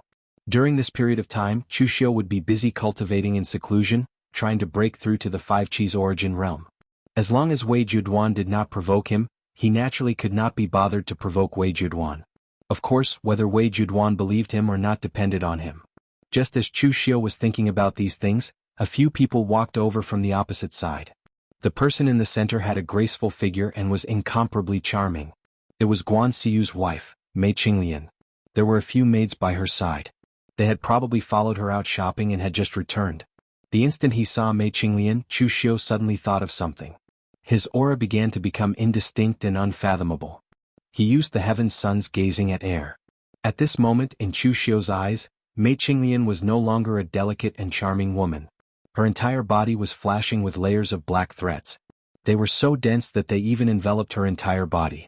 With Chu Xiu's current cultivation of the heaven's sun's gazing at air, he couldn't see any flaws in Mei Qinglian at all. He couldn't even see the trajectories of some of the threads. Chu Xiu's expression didn't change. He put away the heaven's sun's gazing at air, and Mei Qinglian seemed to sense something. She walked straight towards Chu Xiu. She stood less than a foot away from him, and a thick but not cloying fragrance wafted over. Pressing her lips against Chu Xiu's ear, Mei Qinglian whispered softly, "Official Chu, what did you see?" Chu Xiu took a step back and said with a faint smile, "I saw Madame's beauty." Mei Qinglian covered her mouth and laughed. Official Chu really knows how to talk. Chu Xiu looked straight into Mei Qinglian's eyes and said, "I only know how to speak the truth." It was hard to tell what Mei Qinglian was thinking, but she still took a step back. She waved her hand and walked into the main hall with her maidservants. Chu Xiu stood where he was without a change in expression. At this moment he was sure that there was something wrong with Mei Qinglian. Even the huge change in the Guanzhong torture room in the original plot might have something to do with Mei Qinglian. But what did that have to do with him? Mei Qinglian and Chu Xiu had no conflict, nor did she threaten Chu Xiu's interests. Why would Chu Xiu take the initiative to cause trouble? He said that he only saw Mei Qinglian's beauty, and that was the truth. As for whether Mei Qinglian would affect the interests of the Guanzhong torture room, Chu Xiu couldn't care less. He had no loyalty to the Guanzhong torture room. To be precise, Chu Xiu would not be loyal to anyone or any force. He only needed the loyalty of others. After returning to the Jianzhou Prefecture's Inspector Hall, Du Guangzhong, Ghost Hand King, and others specially gathered in the Jianzhou Prefecture to welcome Chu Xiu. At this time, Chu Xiu's people were not only concentrated in the Jianzhou Prefecture, but also in all the prefectures in Guanxi, except for the prefectures directly under Weijiu. It could be said that the business lifeline of the entire Guanxi was in the hands of Chu Xiu. The other inspectors of Guanxi had no choice but to acquiesce to this behavior. Of the Guanxi inspectors, Yang Ling was secretly one of Chu Xiu's people. Jiang Taoran, Situ Xing, and Fang Hua did not dare to provoke Chu Xiu. The remaining Wei Changling of the Nine Plains Wei family was dissatisfied with Chu Xiu's actions. But he had already been taught a lesson by Chu Xiu. Even the Nine Plains Wei family did not have a good time at Chu Xiu's hands. What could he use to challenge Chu Xiu? So right now, Chu Xiu's people controlled almost half of Guanxi. In some places, their words were more effective than the local inspectors.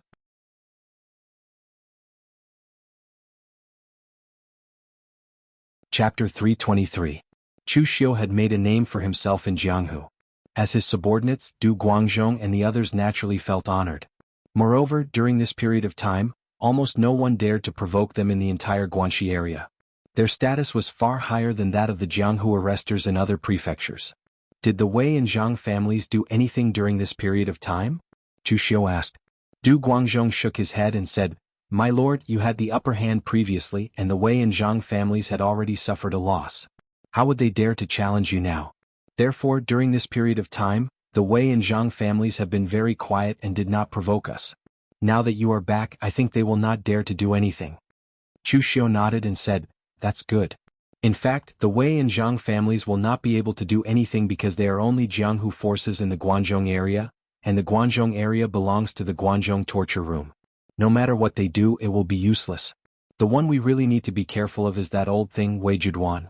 He is now about to retire, and he doesn't even care about Hall Master Guan's impression of him. This kind of person will not bring me any benefits, but will instead cause me some trouble. In front of everyone present, Chu Xiu called Wei Juduan old thing, but no one present found it strange. They were all Chu Xiu's confidants, and Wei Juduan was an old man who was about to retire. Even if Chu Xiu asked them to scold Wei Juduan, they would dare to scold him. After giving a few instructions to the people present and holding a banquet in the evening, Chu Xiu directly went into seclusion. At present, Chu Xiu had gone through several fierce battles in a row. He had accumulated a lot of strength, but at the same time, his vitality was greatly damaged. It was indeed time for him to go into seclusion and rest. Moreover, Chu Xiu felt that he had accumulated enough. With the 5 elemental regeneration pill he obtained from Eastern Qi, he could try to break through the 5 Qis collecting origin stage. Although he was not 100% sure, Chu Xiu was at least 90% sure. After that, Chu Xiu would try to further comprehend the heaven's sun gazing at air skill. This would require a certain amount of time. Speaking of which, Chu Xiu didn't really like this kind of closed-door training. He preferred to comprehend and break through in battle. Although it was dangerous, it was much faster. However, the path of martial arts required too many sacrifices, and perseverance was one of them. In order to break through bottlenecks, some martial artists in the Jianghu would even choose to go into seclusion for several years or even decades. If he succeeded, his strength would increase greatly. If he failed, he would become a skeleton in a grave. During the closed-door training, it took Chu Xiu a full month to recover his primordial qi.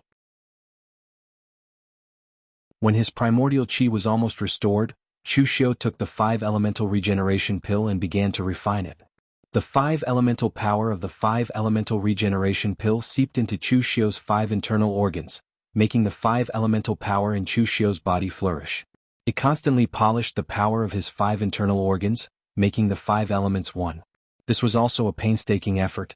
It would take a certain amount of time to refine the medicinal power and push it to perfection. Finally, it would reach the 5 Qis collecting origin stage. While Chu Xiu was in closed-door training, the outside world seemed very calm. This was especially so in Guanxi. Chu Xiu came back with a powerful aura which was enough to deter thieves and thieves. Even if some people wanted to cause trouble before, they put away those ideas when Chu Xiu came back. At this time, in a restaurant in Guanxi's Qinzhou prefecture, Fire Slave was sitting in a corner. He ordered a few dishes and drank wine leisurely. He looked very satisfied. Chu Xiu's subordinates had completely controlled the commercial lifeline of the entire Guanxi. Fire Slave was the one who controlled the Qinzhou prefecture. Fire Slave was very satisfied with his current life. He could even wake up from his dreams with a smile. In fact, Fire Slave was a very contented person. He had a difficult past. As long as his current life was a little better than before, he would be satisfied. A contented person would be very happy. Fire Slave was very happy now. Fire Slave was a slave of a foreign tribe in the western region. From a slave who was slaughtered at will, he became an assassin of the Blue Dragon Society and controlled the lives of others. Fire Slave was very satisfied with this. From a killer of the Green Dragon gang who killed all day long, he became a Jianghu arrester of the Guanzhong Punishment Hall. He followed Chu Xiu. Although he was a Jianghu arrester, the inspectors of other prefectures had to treat him politely. He received a lot of salary every month and he didn't need to fight a few times. He had a lot of time to practice, and he even had time to enjoy life as leisurely as he was now. In the eyes of Fire Slave before, he was living like an immortal. However, although Fire Slave was living like an immortal, it didn't mean that he had slacked off. On the contrary, the more he enjoyed this kind of life, the harder he had to cultivate to maintain this kind of life. Because he knew that all this was brought to him by strength. Without strength, he couldn't escape the Western region, join the Blue Dragon Society, and wouldn't be valued by Chu Xiu as much as he was now. Just as Fire Slave was leisurely drinking and letting his imagination run wild, a few people at a table not far away caught his attention. Those people were young warriors in brocade robes. They looked like young masters from aristocratic families. They weren't strong, but they weren't weak either. They were all in the Xiantian realm. One of the young masters in a blue brocade robe asked the young master in white, "Brother Wei, you haven't come out all this time. What? Are you grounded by your family's old man?" The young master in white was a direct descendant of the Nine Plains Wei family, Wei Qin. Although he wasn't the son of the family head, Wei Mok, he was the son of an elder with real power in the Wei family. His status in the Wei family wasn't low. Hearing this, he just snorted coldly and said, "Grounded my ass. This young master didn't do anything wrong. What right does he have to ground me? It's just that the old ancestor recently ordered us Wei family disciples to keep a low profile. It's not like you don't know how timid my old man is. He insisted that I stay in the Wei family to cultivate. I've been stifled to death recently." The young master in blue smiled and said, "Could it be because of the Jianzhou Prefecture's patrol inspector, Chu Xiu? The news that your Wei family suffered a setback at the hands of Chu Xiu has spread throughout the entire Guanxi. It's normal for you to be more careful now." Hearing this, Wei Chen's expression changed. He slammed his wine cup on the table and said coldly, "Han Mu, if you don't know how to speak, then don't speak. What do you mean the Wei family suffered a setback? If it weren't for the disciplinary officer, Chu Xiu would have been crippled by our Wei family. Since Lord Disciplinary Officer has spoken to settle this matter, my Wei family naturally couldn't be bothered to refute Lord Disciplinary Officer's request. Thus, we reluctantly moved to another location to continue our business. Otherwise, do you think my Wei family would so easily hand over our business to Chu Xiu?" Although Wei Chen was a bit of a playboy and his reputation in the Wei family wasn't good, as a Wei family disciple, Wei Chen still knew that everything he had came from the Wei family. Therefore, Wei Chen was very protective of the Wei family's reputation outside. No one could slander it. Han Mu smiled and said, "Brother Wei, everyone knows that your Wei family is powerful in the Guanxi. You don't need to emphasize this point again. However, Chu Xiu is really ruthless. They heard that he had first killed the 5 heroes of the River East in Eastern Qi, and then killed those who had wanted to avenge the 5 heroes of the River East. Finally, he had even killed a great master at the unity of heaven and man realm. TSK, that was really something. I heard that after he returned to the Guanzhong torture room, he even dared to talk back to the disciplinary officer Yin Badong in public. It's easy to imagine what Master Wei is thinking. In my opinion, the Guanxi region might belong to someone else in the future. Who knows, it might even be Chu Xiu's." Han Mu's Han family didn't have any conflicts with Chu Xiu. After Chu Xiu took over the Qinzhou Prefecture's business, the Han family was one of the first to choose to side with him. They were very adaptable, so he didn't have any ill feelings towards Chu Xiu. However, Wei Chen sneered disdainfully and said, "You think you're invincible just because you killed a few people outside? What a joke. My Wei family has been in the Guanzhong torture room for hundreds of years. Who does that Chu Xiu think he is? How dare he challenge my Wei family? Ridiculous. Rumors are just rumors. If a unity of heaven expert was so easy to kill, how could someone in that realm be called a great expert? For Chu Xiu to be able to win, it's either because he played some tricks or because his opponent was too useless." Wei Chen hadn't met Chu Xiu before, but that didn't hide his hatred and malice towards Chu Xiu. Just as Wei Chen was about to say something, a figure stood in front of him. Wei Chen was just about to scold when that figure pressed a palm onto the table. A scarlet-red palm force exploded like a violent flame, and it actually burned the entire table into ashes in an instant. The person who suddenly stood out was Huan Nu. If Wei Chen and the others were here to vent their grievances, it would have been fine. After all, Jianghu constables weren't Imperial Secret Service and didn't need to inquire about everything. However, the problem was that Wei Chen dared to insult Chu Xiu. This was something Huan Nu couldn't tolerate. Now that Huan Nu's strength had reached the physical invulnerability realm, his palm energy was even more condensed. You can eat whatever you want, but you can't say whatever you want. Is official Chu someone you can insult? Huan Nu said coldly as he looked at Wei Chen. Wei Chen and the others were so frightened that they immediately ran away. Wei Chen pointed at Huan Nu and said coldly, "Who are you? Tell me your name." Huan Nu came out to relax today. Naturally, he wouldn't be wearing the Guanzhong torture room uniform. That was why Wei Chen and the others didn't recognize him. As for Han Mu, he was a local power in Qinzhou Prefecture. During this period of time, Huan Nu had been hanging around Qinzhou Prefecture.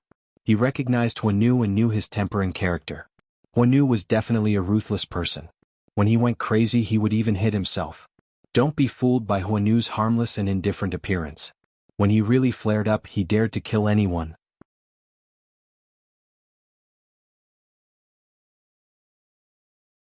Chapter 324. Slandering Chu Xiu in public only to be caught red-handed by one of his subordinates, Wei Chen felt a little awkward. However, in his opinion, he hadn't done anything too overboard. All he did was scold Chu Xiu a few times. What was the big deal? Moreover, Wei Qin had never thought that the Wei family had backed down in front of Chu Xiu. He truly believed that the Wei family had only backed down to give Wei Juduan face. Thinking of this, Wei Chen's courage grew. He sneered and said, "You're one of Chu Xiu's subordinates? What, does Chu Xiu think he's the hall master of the Guanzhong torture room? I can't even scold him anymore? This is the Qinzhou prefecture, not Chu Xiu's Jianzhou prefecture." Seeing Wei Chen's stubborn appearance, Han Mu and the others subconsciously took a few steps back, distancing themselves from Wei Chen. Of course they could scold Chu Xiu, and there were many people who scolded Chu Xiu in the Jianghu.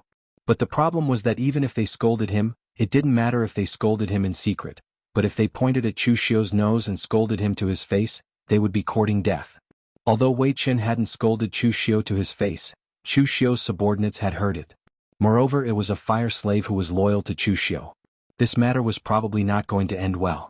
The fire slave's eyes revealed a cold glint. His loyalty to Chu Xiu was built on the premise that Chu Xiu had given him so many things.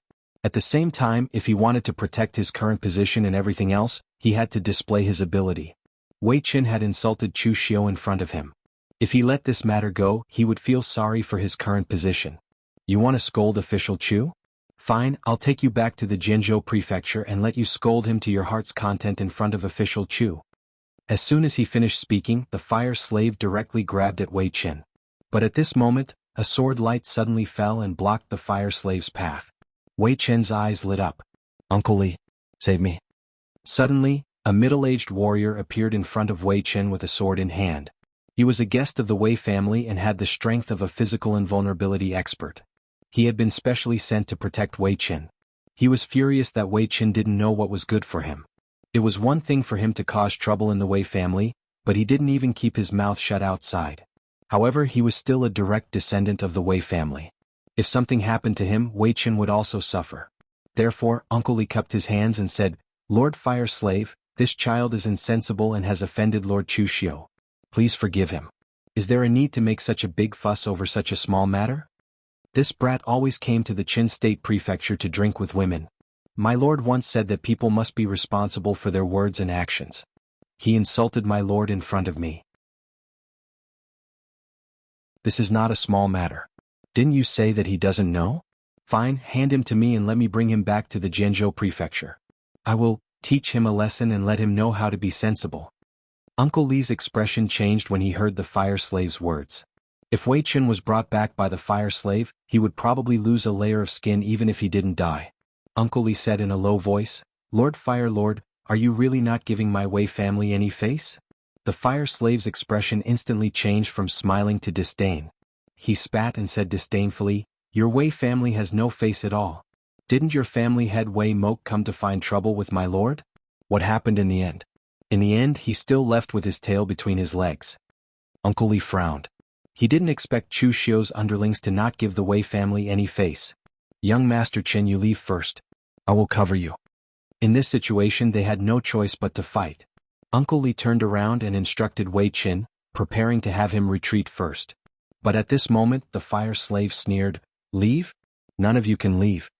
As soon as he finished speaking, the fire slave took the initiative to attack. His body was like a swimming fish, inexplicably strange. Almost in the blink of an eye, he appeared in front of Uncle Li. Uncle Li also didn't expect the fire slave to be so fast. He subconsciously slashed with the long sword in his hand. A few feet long sword energy danced in the air, trying to stop the fire slave. But when he saw the strength of Uncle Li's earth energy, the fire slave sneered in his heart. This guy looked much older than him. He should have stepped into the physical invulnerability stage many years ago. But when he attacked, the sword energy didn't even reach 10 feet. He was simply trash. The fire slave's palm fell. The red earth energy wasn't released but condensed in his palm. He actually used the earth energy of his palm to resist Uncle Li's sword energy. With a loud explosion, Uncle Li's sword blasted the fire slave several steps away. However, the long sword in his hand instantly turned red. A strange and evil fire power seeped into Uncle Li's body and burned his meridians. He immediately groaned in pain and his complexion changed dramatically. At this time, the fire slave rushed forward again and formed a seal with both hands. The fire chi in Uncle Li's body seemed to have a life of its own. While it was burning his meridians, it actually brought along his blood chi. When he was sent flying by the fire slave's palm, the fire chi in his body directly returned to the fire slave's body and took away a part of his blood chi. This caused Uncle Li's complexion to turn deathly pale. The fire slave's cultivation method was inherited from a tribe in the western region. It wasn't considered a demonic cultivation method, but it was extremely evil. When the fire energy seeped into the opponent's body, as long as it wasn't completely consumed by the opponent, it could be retracted. It also carried a part of the opponent's chi and blood. Could be said that the more it fought, the stronger it became. After a few moves, Uncle Li was already seriously injured. At this moment, Wei Qin hadn't reached the door yet. He was already out of time. Uncle Li struggled to stand up, but his eyes were already filled with shock. It was understandable that Chu Xiu had the strength to crush those of the same level. But how could his subordinate be so strong? He had just stepped into the physical invulnerability stage and already had such powerful combat strength? What he didn't know was that the fire slave was from the Blue Dragon Society. It was different from him, who wasn't young but could only be a guest in a small family. Although the assassins from the Blue Dragon Society didn't have the highest realm among those of the same age, their combat strength was higher than most people of the same realm. After all, the Blue Dragon Society trained to kill. If you didn't have the strength to fight multiple people of the same level, why would you be an assassin? You would just be waiting to be killed. I told you, none of you can escape today. The fire slave didn't care about Uncle Li, who was already seriously injured. Instead, he turned around and grabbed Wei Qin, who was about to leave the restaurant. Just as he was about to grab Wei Qin, Jiang Taoran, the inspector of the Qin State Prefecture, suddenly appeared and slammed his palm against the fire slave. The powerful palm force sent the fire slave flying, but Jiang Taoran just casually waved his hand to expel the evil fire from the fire slave's palm force. There was still a huge gap between the three-flower realm and the physical invulnerability stage. The fire slave wasn't Chu Xiu, who dared to fight with people 1 or 2 levels higher than him at any time. Looking at Jiang Taoran, the fire slave said coldly, "Sir Jiang, what do you mean? Do you want to protect this guy who dared to slander official Chu?" Jiang Taoran frowned and said, "This is the Qin State Prefecture's territory. Fire slave, give me some face and let this matter go. If you want to fight, can't you fight somewhere else?" As the inspector of the Qin State Prefecture, Jiang Taoran naturally knew that the fight had begun in the restaurant. In fact, he had already rushed over when he heard that Wei Qin was in conflict with the fire slave. Who knew that when he arrived, Jiang Taoran realized that the situation was more troublesome than he had imagined. The fire slave's attitude was tougher than he had imagined. He didn't want to provoke the 9 Plains Wei family, and he didn't want to provoke Chu Xiu either. As long as these two didn't fight in the Qin State Prefecture, everything would be fine. The fire slave said with a warm smile, "Of course I have to give face to Sir Jiang. I won't kill him. I just need to bring Wei Qin back." Jiang Taoran's face immediately darkened. This fire slave still wants to kill? He coldly snorted and said, "Fire slave, don't play word games with me. You know what I mean. Once we leave the Qin State Prefecture, you can do whatever you want as long as you don't fight in my territory." The fire slave slowly said, "Once we leave the Qin State Prefecture, they will all return to the Wei family. If I let them run away, I won't have the face to continue working under official Chu. Not killing this guy is already giving face to Sir Jiang. I must bring Wei Qin back today." The fire slave's attitude was surprisingly tough. At this moment, Wei Qin also knew that he was afraid. He stood behind Jiang Taoran and trembled, hoping that Jiang Taoran could help him stop the fire slave. Jiang Taoran frowned and was about to say something when he heard the fire slave's cold voice, "Lord Jiang, you're an inspector, so I'll give you face. If you don't come forward, I'll break his sword and behead him. Now, I will give you face, but I hope that Sir Jiang won't embarrass me. I am just a constable and naturally don't dare to challenge Sir Jiang. However, if I can't bring him back today, then when my master comes out of seclusion, I will report to Sir Jiang and have Sir Jiang discuss this personally." The fire slave's threatening tone immediately made Jiang Taoran's face turn red with anger. A constable from the Jiang who actually dared to speak to him like this? However, Jiang Taoran was a person who could endure and adapt to circumstances. He could now see that the distance between him and Chu Xiu had been completely widened. There was no comparison at all. Moreover, Chu Xiu's murderous nature made him a little afraid. Compared to offending the Wei family, he was more afraid of offending Chu Xiu. Therefore, after weighing the pros and cons, Jiang Taoran could only coldly snort and say, "When official Chu comes out of seclusion, I will ask official Chu if he knows that his subordinate is so powerful." After saying this, Jiang Taoran directly turned around and left, leaving behind a dumbfounded Wei Qin. The fire slave still had a faint smile on his face. He wasn't afraid that Jiang Taoran would go to Chu Xiu and complain about him because the fire slave knew Chu Xiu's personality.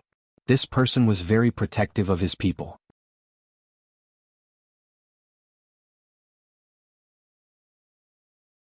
Chapter 325. However, it was Chu Xiu's subordinates who had captured him. Even if Wei Dongming was an idiot, he knew the difference between him and Chu Xiu. So Wei Dongming pulled Uncle Li along and said, "Let's go. Come with me to see the patriarch and ask him to save Qin." However, Wei Mok was still a little unhappy that Wei Dongming had come looking for him. Fire Slave and the others looked at each other. The Wei family had acted quite quickly. They had just asked for Qin back, and the other party had come to ask for him. Wei Dongming was in his 60s and had the strength of the Three-Flower Realm. He was a direct elder of the Wei family. In terms of seniority, he was one generation older than the current patriarch, Wei Mok. However, Wei Dongming was currently in a rage.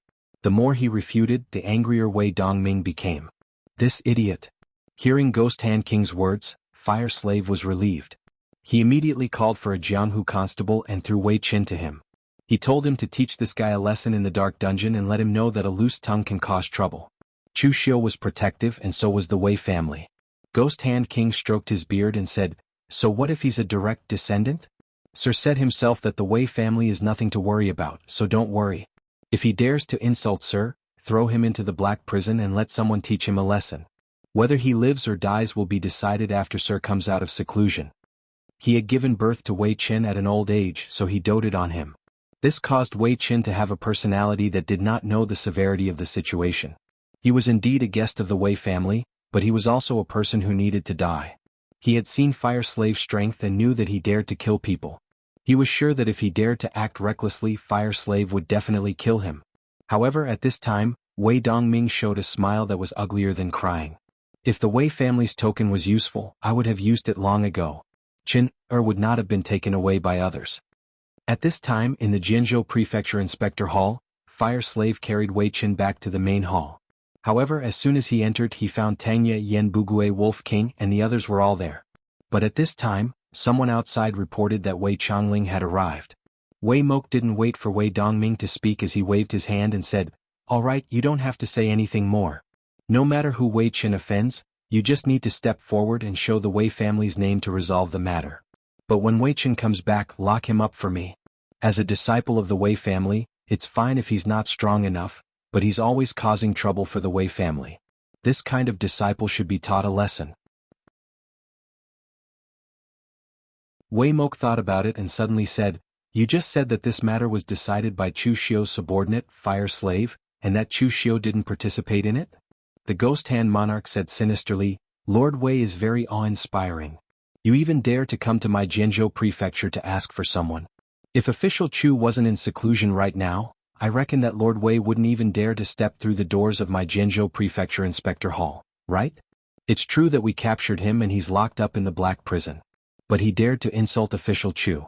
Without official Chu's permission, no one can take this person away." Wei Qin was the most troublemaker among the younger generation of the Wei family. Wei Mok had already cleaned up after him several times. But the problem was that Wei Qin had offended Chu Xiu. This caused Wei Dongming, who had just received the news, to immediately panic. "What? Chu Xiu?" After Fire Slave left, Uncle Li stamped his feet and returned to the Wei family first to inform the elder of the Wei family, Wei Dongming, who was Wei Chen's father. Normally their branches were scattered throughout Guanxi. When they needed to report some miscellaneous matters, they would return to the main hall. But they would never gather together like this. Wei Dongming hurriedly said, "I wouldn't dare. Patriarch, please calm down." The Black Prison was a place where the patrol hall temporarily locked up criminals and thieves. However, there were very few people here. Fire Slave slapped his head. He had been too carefree during this period of time and had really forgotten about this. Wei Mok cursed inwardly. This Wei Chen's mouth had no filter. Sooner or later he would die because of this mouth of his. Ghost Hand King smiled and said, "Tomorrow is the day of salary distribution. If you don't take action actively, shouldn't you be more active in receiving your salary?" He pointed at Uncle Li and yelled, "What did I tell you? I told you to follow Qin at all times. But in the end you just watched him cause trouble." Wei Dongming hurriedly said, Patriarch, you've misunderstood. No matter how willful Qin'er is, he wouldn't dare to act presumptuously in Chu Xiu's territory. This time's matter was purely an accident. It was also Chu Xiu's subordinates who were too overbearing. It's Chu Xiu. Therefore, Uncle Li could only watch as Fire Slave took Wei Qin away. He didn't dare to say a word. Wei Mok snorted coldly and said, What else do you want? Do you want me to take action personally or have the great ancestor take action before you're satisfied? Will you only be satisfied if the entire Wei family is sacrificed for your precious son? But now that Chu Xiu was in seclusion, there was only a group of ordinary Jianghu constables in the Jianzhou Constabulary Hall. There wasn't even a three-flower realm martial artist. Wei Chongling also had confidence. Since the last time he fought with Chu Xiu and lost the upper hand to Chu Xiu, Wei Mok seemed to have been provoked and spent most of his time in seclusion. Jiang Tao retreated.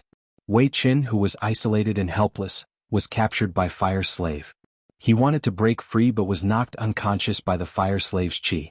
If this was an ordinary time, Wei Qin would have no problem doing this. He could protect the entire Guanxi Wei family. Wei Chongling was an inspector of Guanxi. With Chu Xiu in seclusion, there was no one in the Jianzhou Constabulary Hall who could stop Wei Chongling. As he spoke, Wei Dongming pulled Uncle Li to Wei Mok's seclusion place. Uncle Li could leave, but if he left now, he would be offending the Wei family. Unless he didn't want to stay in Guangzhou anymore, he would not have a good ending if he offended the Wei family. Wei Qin's mouth was on him. What could he do? Could it be that he wouldn't let Wei Qin speak at all? The Fire Slave was not an idiot. Although he had brought Wei Qin, he didn't really attack along the way. He was worried that it would affect Chu Xiu. Seeing that the person was Wei Dongming, Wei Mok couldn't help but frown. What's going on? Who did Wei Qin offend? Wei Chongling was a collateral relative of the Wei family. Although he was also at the Three-Flower Realm, Wei Dongming still looked down on him.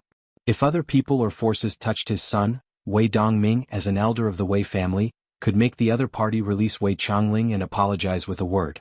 The other people in the Wei family knew that Wei Mok liked to be quiet. Therefore, when he was in seclusion, they would try not to disturb him. Now that the door to his seclusion place was being knocked, could something big have happened? Wei Dongming nodded. This must be the Fire Slave's personal decision. The Fire Slave had said it himself. Moreover, Chu Xiu was in seclusion now. Everyone in Guanxi knew this. Uncle Li opened his mouth but didn't say anything.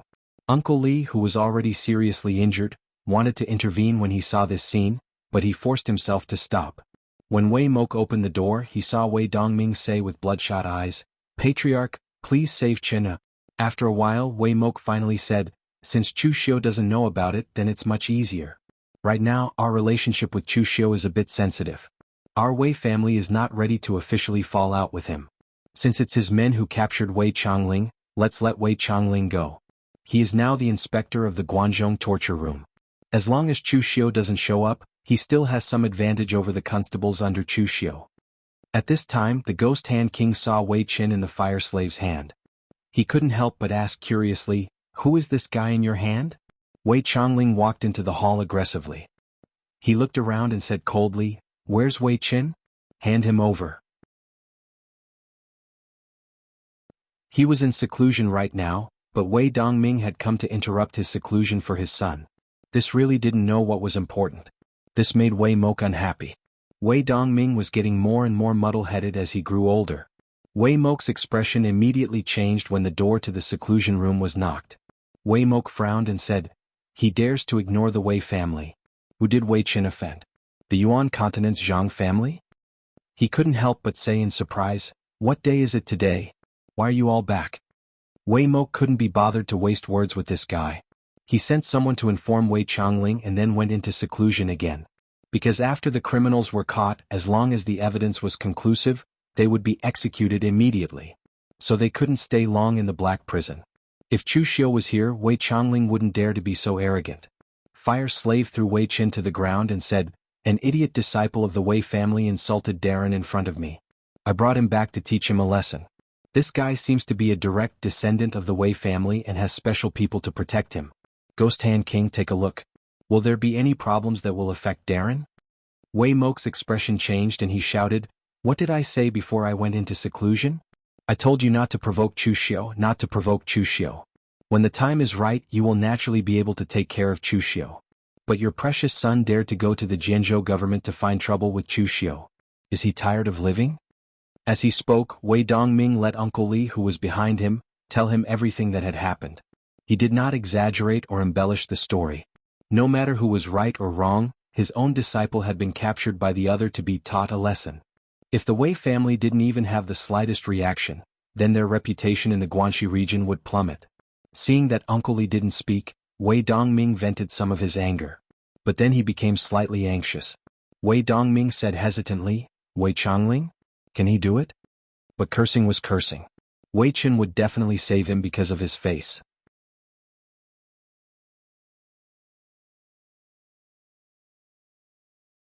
Chapter 326. This was not the first time Wei Changling had suffered at the hands of Chu Xiu. Just as the Ghost Hand King had said, if Chu Xiu was not in seclusion, he might not even have the courage to step into the Jianzhou government hall. But the problem was that Chu Xiu was in seclusion right now and would not come out for a while. What did he have to fear? Wei Changling looked at the Ghost Hand King and snorted. You do not know the hierarchy. Did Chu Xiu teach you like this? Also, even if Wei Chen cursed Chu Xiu, he did it in the Qinzhou government, not your Jianzhou government. You Chu Xiu's subordinates are so domineering. You want to meddle in the affairs of other prefectures? Then is the torturer of this Guanxi region Lord Wei Juduan or Chu Xiu? The Ghost Hand King sneered. Wei Changling thought that they were so arrogant that they wanted to play word games with them. In terms of strength, the Ghost Hand King was not as strong as Wei Changling, but he was experienced. He did not waste words with Wei Changling and said coolly, Official Wei, please return. I only have one thing here. We will not hand over the person. If you want the person, wait for Official Chu to come out of seclusion and talk to him. If Official Chu says we will hand over, we will hand over. A cold light flashed in Wei Changling's eyes. Not handing over? I will take the person away today. I want to see who dares to stop me. As he finished speaking, more than a dozen martial practitioners surged in from outside the Jianzhou Inspector Hall. These were the people Wei Changling had brought. But when they heard the noise, Du Guangzhong and the others led their people to surround Wei Changling in the center with vigilant expressions. There were two groups of people under Chu Xiu's command. One group was the Jianghu constables who had been the Jianzhou inspector like Du Guangzhong. The other group were assassins from the Blue Dragon Society. These two groups were of different origins and had completely different personalities. While there had never been any conflict or enmity in the past, they had always disliked each other. However, now that someone had come to cause trouble, their little conflict was nothing. They could directly unite against the enemy. Wei Changling sneered and said, Your hearts are very united. But do you think you are Chu Xiu?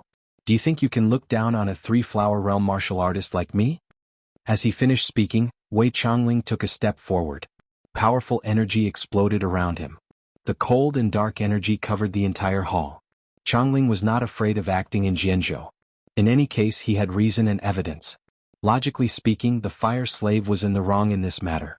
Capturing people from across worlds would make Chu Xiu's side seem domineering. So Wei Changling was right to ask for people. Right now, Chu Xiu had not appeared. He was the inspector, and the others were just ordinary Jianghu constables. If he acted, he was helping Chu Xiu teach his subordinates a lesson. If the Ghost Hand King and the others attacked him, then they did not know their place. But according to Chu Xiu's personality, he was never reasonable. If Chu Xiu came out of seclusion after this, he would most likely come to make trouble for him. But Wei Changling had confidence. Wei Mok had sent him here. The Wei family would naturally stand behind him. It was the same for Wei Juduan. He had long since heard that Wei Juduan had a falling out with Chu Xiu. Now that he was in the right in this matter, it was obvious who Wei Juduan would help. Wei Changling said coldly, I will give you one last chance. Will you hand over the people or not? The Ghost Hand King shook his head and said, Sir Wei seems to have made up your mind? Tangya Yenbugui, I leave this to you too. As soon as he finished speaking, Ghost Hand King immediately retreated. Tangya and Yenbugui, one lazily and the other slowly stood up. The lazy one was Tangya, and the slow one was Yenbugui. Both of them used to be the gold medal assassins of the Heavenly Sin branch. After joining Chu Xiu's team, they didn't really fight seriously. They spent most of their time cultivating in seclusion. At this time, they had already reached the peak of the physical invulnerability realm. They were only half a step away from the three-flower realm. The Ghost Hand King knew their strength. There was no need to disturb Wei Changling. The two of them were enough to deal with him. Tanya toyed with the dragon-tail soul-chasing dart in his hand, a lazy smile on his face as he said, "We naturally can't compare to the Lord, but unfortunately, you don't even have the qualifications to compare to the Lord." Yen Bugue did not speak. He could not be bothered to speak.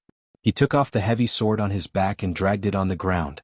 Wei Changling laughed in anger and said, Good, arrogant enough. Today I will teach you what it means to respect your superiors." As he spoke, the long sword in Wei Changling's hand was covered in thick icicle energy. It stabbed towards Tanya with deep coldness. Tanya did not attack, but Yen Bugue's heavy sword was raised. When he had been in the Blue Dragon Society, he and Tanya had carried out many missions together. The two had great teamwork. Now that they were working together, so what if he was at the Three-Flower Realm? They also had the confidence to kill Wei Changling. Yen Bugue's sword move was the pinnacle of power. His sword path was even more extreme than Qing Buhue, who had been killed by Chu Xiu. He had given up everything to pursue extreme violence and power. Misty Gang Qi condensed on the blade of the heavy sword. It was not released, but his sword seemed to carry the weight of thousands of kilograms. When it came crashing down, there was a violent sonic boom in the air. The heavy sword and long sword collided. In front of that extreme power, Wei Changling's sword energy shattered. While he had negated the power, his right hand still felt numb and his eyes showed shock. Where did this monster come from? Three-Flower Realm martial artists were strong because they had formed the three flowers above their heads. Their mind, energy and spirit became one, and their control over their energy greatly increased. Their explosive power far surpassed physical invulnerability realm martial artists. But right now Yen Bugue had not even stepped into the Three-Flower Realm. His sword strike contained this level of power. He was not weaker than him. No, in terms of pure power, Yen Bugue was stronger than him. At the moment when Yen Bugue made his move, Tanya also made his move. Tanya's attack was much more beautiful and violent than Yen Bugue's. In that moment, a string of golden light appeared in his hand. It was a dozen or so dragon-tail soul-chasing darts connected head to tail, slashing towards Wei Changling with sharp energy. The dragon-tail soul-chasing darts seemed to have a life of their own under Tanya's control. They changed trajectories within the half-dragon and stabbed towards Wei Changling's major meridians. Wei Changling snorted coldly. The sword in his hand changed directions. The dense ice energy was like a snowstorm that sent the dragon-tail soul-chasing darts flying. But at the same time, Yen Bugue's heavy sword attacked with the weight of Mount Tai. This simple attack was even more powerful than before. Tanya's figure floated behind Wei Changling like a willow catkin. His body twisted in the air. In a flash, countless cold lights exploded. These were tiny silver needles. They fell like a torrential rain of pear flowers. They were dazzling but also extremely dangerous. Only the heavens knew if Tanya had put poison in the silver needles. Wei Changling did not dare to underestimate them. He could only explode with all the energy in his body to block. But Tanya's attack had sealed off all possible places for him to dodge. He could only take Yen Bugue's blow head-on. With a loud explosion, Wei Changling was thrown back several steps by Yen Bugue's blow. His face suddenly paled. But then an abnormal flush of red appeared on his face. But he suppressed it. Looking at Tanya and Yen Bugue, a hint of shock flashed through Wei Changling's eyes.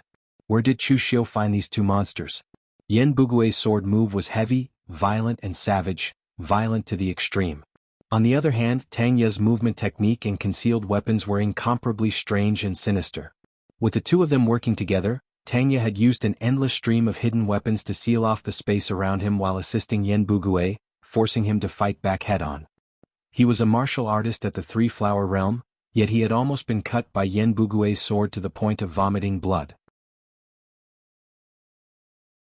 But before Wei Changling could react, Tanya and Yen Bugue once again pressed forward. But this time the two had reversed, with Yen Bugue as support and Tanya as the main. Yen Bugue's sword presence forced Wei Changling to not dare to face it head-on. Tanya switched to his two daggers and fought close to Wei Changling. His vicious fighting style forced Wei Changling into a corner. Wei Changling suddenly shouted angrily. Ice appeared on the long sword in his hand. His blood merged into it. The icy blue sword aura faintly showed a strange blood color. The storm-like sword aura slashed out and collided with Yen Bugue's sword. With a loud bang, Yen Bugue was thrown back dozens of feet, his heavy sword almost flying out of his hand.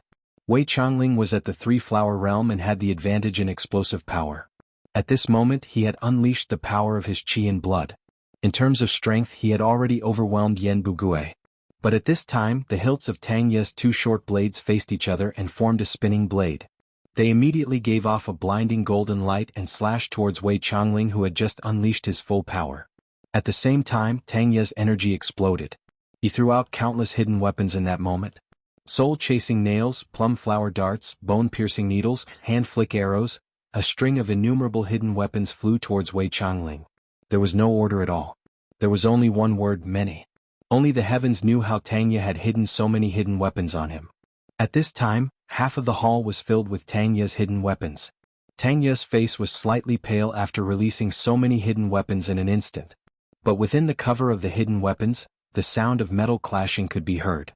Wei Changling used almost all of his energy to barely neutralize the hidden weapons. This caused him to sigh in relief. But at this time, the whirling blade that Tang Ye had first thrown out flew out of nowhere and cut Wei Changling's longsword in half. It narrowly cut across Wei Changling's arm. Blood sprayed and it almost cut off his entire right arm.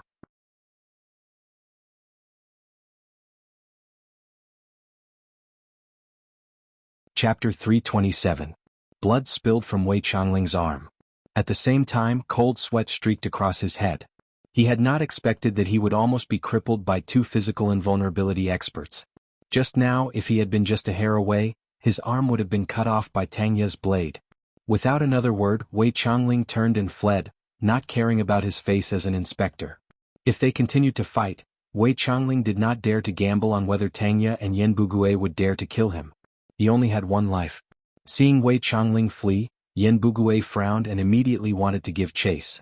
However, he was stopped by Tang Ye. "Do not chase. I am exhausted. You alone cannot catch up to him. Also, official has not come out of seclusion. You are not really preparing to kill him?" Yen Bugui was skilled in strength and he was only skilled in strength. If Wei Changling wanted to run, Yen Bugui could not catch up. Also, their statuses were different. If they killed Wei Changling, they would be committing a crime against their superiors. At least from the perspective of the Guanzhong torture room, they could not stand. Hearing Tang Ye's words, Yen Bugui put down his heavy sword and slowly tied it to his back. Tang Ye turned to the Ghost Hand King and said, "I think the Wei family will not let this go. We captured the person and lost face for the Wei family. Wei Changling came to ask for the person and we seriously injured him. This is a slap to the face of the Wei family. The Wei family will not tolerate this." The Ghost Hand King snickered and said, "No rush. Official will probably come out of seclusion at that time. Do you think the Wei family can rise in front of official?" When Tang Ye thought of Chu Xiu's murderous nature, he could not help but nod. In reality, Chu Xiu's reputation was greater than the Guanzhong torture room in the outside world, especially around the eastern Qi Jizhou government. If it was the local martial arts factions of the Jizhou government, those with similar strength to the Wei family, they would not even have the courage to challenge Chu Xiu. If the Wei family had learned their lesson, they might restrain themselves. Unfortunately, once Chu Xiu decided to teach them a lesson, the price they would have to pay would be the destruction of their families. Chu Xiu did not know what was happening in the outside world. After nearly a month of seclusion, Chu Xiu had stepped into the Five Qis origin realm. The increase in strength that the Five Qis origin realm brought to Chu Xiu wasn't as earth-shaking as when he reached the physical invulnerability stage of 3 flowers at one's prominence. However, the power in Chu Xiu's body had become more balanced, making his qi more perfect. A martial Dao grandmaster once said that heaven and earth were a big world, and the human body was a small world. Practicing martial arts was to cultivate oneself, and comprehending the Dao was to comprehend heaven and earth. Chu Xiu's essence, qi and spirit became one, and the 5 elements in his 5 viscera circulated, connecting their heads and tails, reaching a very delicate balance. The total amount of spiritual qi had increased a little but not by much. However, when Chu Xiu attacked again, his explosive power, control of spiritual qi and recovery ability were much stronger than when he was at the 3 flowers at one's prominence realm. After stepping into the 5 Qis origin realm, Chu Xiu did not immediately come out of seclusion. Instead, he studied the heaven's sun gazing at air technique. Unfortunately, although he had made a breakthrough in his realm, the heaven's sun gazing at air technique did not improve at all. This strange technique still needed to be comprehended by observing heaven and earth, or comprehending the Tao during a battle to make a breakthrough. The real function of the heaven's sun gazing at air technique was to predict the changes of heaven and earth. Previously, when Chu Xiu used the heaven sun gazing at air technique to see through his opponent's flaws, it was actually just a small skill that he had just learned. It was said that when the heaven sun gazing at air technique was cultivated to great success, the user would be able to tell how many breaths it would take for a breeze to blow a leaf off a tree and where it would fall. The karma calculation was simply terrifying. It was a world of difference from the current cultivation of Chu Xiu, who had just started. Seeing through his opponent's flaws and hoping that his opponent would make a mistake would only be considered passive. If his opponent was extremely calm and did not make the slightest mistake when attacking, Chu Xiu's heaven sun gazing at air technique would be useless. The last battle with Feng Wuling was purely a fluke. Feng Wuling's state of mind had too many flaws. If it had been a warrior at the unity of heaven and man realm, even if their strength was not as strong as Feng Wuling, as long as their state of mind had no flaws, Chu Xiu's battle would have been a disaster. Therefore, right now, Chu Xiu still had to cultivate the heaven sun gazing at air technique to small success. Only then would he be able to show the true power of the heaven sun gazing at air technique. Stepping out of seclusion, Chu Xiu's movements immediately attracted the attention of Ghost Hand King and the others. Congratulations to Sir for entering the Five Energies Gathering realm. Your strength has improved greatly. Ghost Hand King and the others congratulated with joy. Chu Xiu waved his hand and said, "No need to be so courteous." Who attacked in the patrol hall previously. Although Chu Xiu had been in seclusion before, he was not in a life-or-death seclusion. At such a close distance he could naturally sense the movements outside. However, Ghost Hand King knew his limits. Since he did not go to find Chu Xiu to come out of seclusion, it proved that he could still control the situation. Therefore, Chu Xiu did not immediately come out of seclusion. Instead, he split a part of his attention to sense the movements outside. If things changed, he would be able to rescue in time. However, the auras of the battle later came. Tang Ye and Yan Bugui had worked together to defeat the enemy. Chu Xiu could sense this, so he did not intervene and continued to seclusion. At this time, if Wei Changling knew all this, he would probably be laughing up his sleeve. This was because Tang Ye and Yan Bugui had worked together to defeat him. Otherwise, Chu Xiu would have personally acted. Once Chu Xiu came out of seclusion, the matter would not be able to be resolved. At the very least, Wei Changling would not be able to walk out of the Jianzhou patrol hall. After Ghost Hand King explained the matter to Chu Xiu, he asked, "Sir, I feel that the Wei family will not let this matter rest. How should we deal with this matter?" Chu Xiu waved his hand and said, "Go cripple Wei Chen and teach him a lesson so that he will know what to say in the future. As for the Wei family, do not care about them. If the Wei family dares to attack again, I do not mind making the Wei family disappear from Guanxi. This is something that will happen sooner or later." Ghost Hand King nodded. He had guessed correctly about Chu Xiu's personality. Chu Xiu was very domineering. As expected, this was the result in the end. Of course, while Chu Xiu was domineering, he only dared to be domineering when he had absolute power. When he had just joined the Guanzhong torture room, Chu Xiu's attitude towards Guan Xiu and Wei Juduan could be said to be very respectful. At this time, on the Wei family side, when Wei Changling brought the news back to the Wei family and recounted the matter, Wei Mok was immediately enraged. He smashed the teacup in his hand and shouted, "Idiot! You can't even handle such a small matter." Wei Changling said with a sad face, "Patriarch, it is not that I held back. Tang Ye and Yan Bugui, who are under Chu Xiu, are really abnormal. Although they are only in the physical invulnerability realm, they can already stand shoulder to shoulder with a three-flower realm martial artist. With the two of them attacking me, and with so many martial artists watching from the Jianzhou prefecture, I could not use my strength at all." In order to make his defeat look more dignified, Wei Changling exaggerated the scene several times. He made it sound like Tang Ye and Yan Bugui were directly attacking Chu Xiu. Wei Mok frowned and turned to the back residence where the Wei family patriarch was in seclusion. Wei Mok was a little uncertain now that such a thing had happened. He needed to discuss it with the patriarch. In the back residence of the Wei family patriarch frowned when he heard this. He sighed and said, "The Wei family wants to keep a low profile, but we still have to act now. It is impossible for the Wei family to back down from a small matter like this." Wei Mok nodded and said, "Originally it was only Wei Qin, a junior, who insulted Chu Xiu. In the end, Chu Xiu's subordinates were very domineering. They actually crossed the border and brought him back to the Jianzhou prefecture. Now Wei Changling went once and returned in defeat.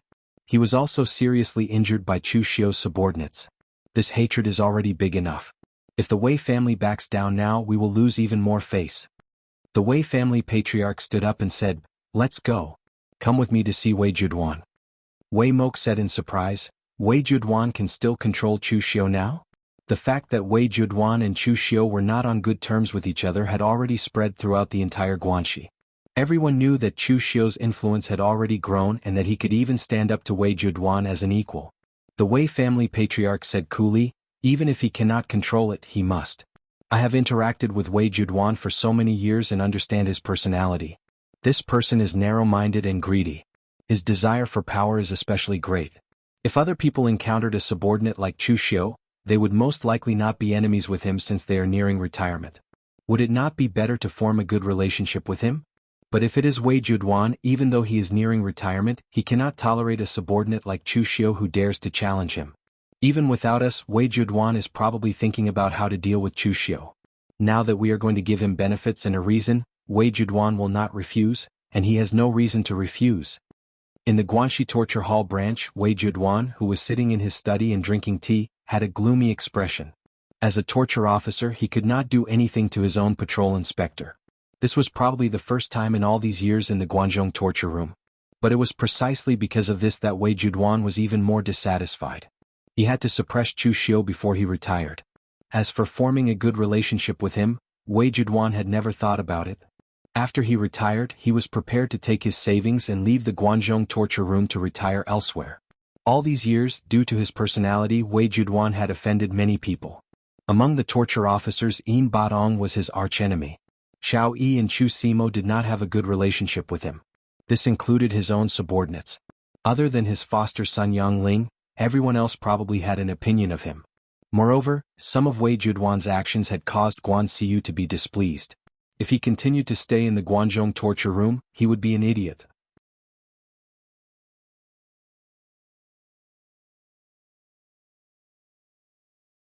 Chapter 328. Wei Juduan was surprised by forefather Wei's sudden visit. He naturally knew the Wei clan's ancestor and had many dealings with him when they were young. Of course, with their personalities and standpoints, these so-called dealings were naturally more confrontational and conflicting. But as forefather Wei went into seclusion, the two did not have much interaction. Wei Juduan knew that forefather Wei was famed for his fear of death. When his vitality started to decline, this old man did not dare to stay in the Jianghu. He hid in the back residence of the Wei family to recuperate and wanted to extend his lifespan. When forefather Wei saw Wei Juduan, he smiled and cupped his hands. "We have not seen each other for many years. Official Wei is still as elegant as ever." Wei Juduan put on a fake smile and said, "The two of us can be considered old acquaintances, so don't talk so much nonsense. All these years, you haven't taken a single step out of the Wei clan. Why have you suddenly come to find me?" Seeing Wei Juduan so direct, forefather Wei did not keep him in suspense. He said gravely, "Chu Xiu. The Wei family has come for Chu Xiu." Wei Juduan frowned and said, "What do you mean?" Forefather Wei said gravely, "Official Wei, you should know what I mean. Chu Xiu has wild ambitions. As long as he exists, Guanxi will not have a day of peace." This time, Chu Xiu was so arrogant that he went to other prefectures to capture people. I sent Wei Changling to demand an explanation, but he was wounded by Chu Xiu's subordinates. "Lord Wei, forgive me for speaking bluntly, but Chu Xiu's influence in the Guanxi region is stronger than yours. After a period of time, I'm afraid that the entire Guanxi region will only know of Chu Xiu and not you, Lord Wei." Wei Juduan's expression changed, but he still snorted. "So what? This old man is about to retire. Do I still care about these things like fame and fortune?" The Wei clan ancestor revealed a faint smile. "Master Wei, you and I have known each other for several decades. Do you think I don't know what kind of person you are? Can you just swallow your anger? Just now you told me not to keep you in suspense. Now let's be frank. Chu Xiu capturing someone from my Wei family is a small matter, but my Wei family losing face is a big matter. So, my Wei family must get this person back and Chu Xiu must give in. As for you, Lord Wei, I'm sure you also want to suppress Chu Xiu. This time, you and I can join forces and completely suppress Chu Xiu's arrogance. This time Chu Xiu is in the wrong. Don't tell me that Lord Wei doesn't even have the courage to touch Chu Xiu?" Hearing this, Wei Juduan's face immediately revealed a hint of anger. However, before Wei Juduan could react, the Wei clan's patriarch handed him a card. Wei Juduan opened it and saw a large number of precious spirit medicines and cultivation resources. The Wei clan's patriarch said indifferently, I knew that Lord Wei was preparing to retire, so I prepared these gifts for you in advance. Wei Juduan closed the card and thought for a while before saying, in 3 days come to the main hall to collect the person. I will ask Chu Xiu to hand over the person. The Wei clan's patriarch nodded and left. Just as the Wei clan's patriarch had said, Wei Juduan had long wanted to suppress Chu Xiu. Now that he had this opportunity, it was just right. Especially since the benefits that the Wei clan's patriarch had given him were something that Wei Juduan could not refuse. Wei Juduan ordered someone to call Yang Ling over. After entering, Yang Ling immediately bowed and said, Foster father, why are you looking for me? Seeing Yang Ling, Wei Juduan's expression became a little better. The Guanxi patrol envoys were either disloyal like Chu Xiu, or like Jiang Taoran and the others, each with their own schemes and eagerly waiting for him to leave. The one who was truly on his side and reliable was his foster son Yang Ling, whom he had been nurturing and taking care of all this time. Thinking of this, Wei Juduan really felt that he had treated Yang Ling unfairly all these years. Looking at Yang Ling, Wei Juduan's expression softened a little. He said, You should have heard about what Chu Xiu has done during this period of time. Now that the Wei clan has come knocking, I is also prepared to suppress this Chu Xiu. Go and tell Chu Xiu that in 3 days, bring the person to the branch and hand the person over to the Wei clan. Yang Ling said hesitantly, but foster father, with Chu Xiu's personality, will he hand the person over so easily? Wei Juduan said indifferently, not handing the person over is disobeying orders. Don't forget I am still the disciplinary officer. It is a big taboo to go against one's superiors in the Guanzhong torture room. If Chu Xiu dares to disobey orders, although I won't go too far, it won't be a problem for me to take away one of his prefectures. Even Hall Leader Guan won't be able to say anything. Hall Leader Guan is impartial and impartial. Even if he is biased towards Chu Xiu, he will still have to consider the rules of the Guanzhong torture room, right? Yang Ling's heart trembled. According to what Wei Juduan said, regardless of whether Chu Xiu handed the person over or not, he would actually be at a disadvantage. If he handed the person over, he would definitely lose his reputation. As long as he handed the person over, the people of Guanxi would definitely think, so what if you, Chu Xiu, are arrogant? In the end, you still have to compromise.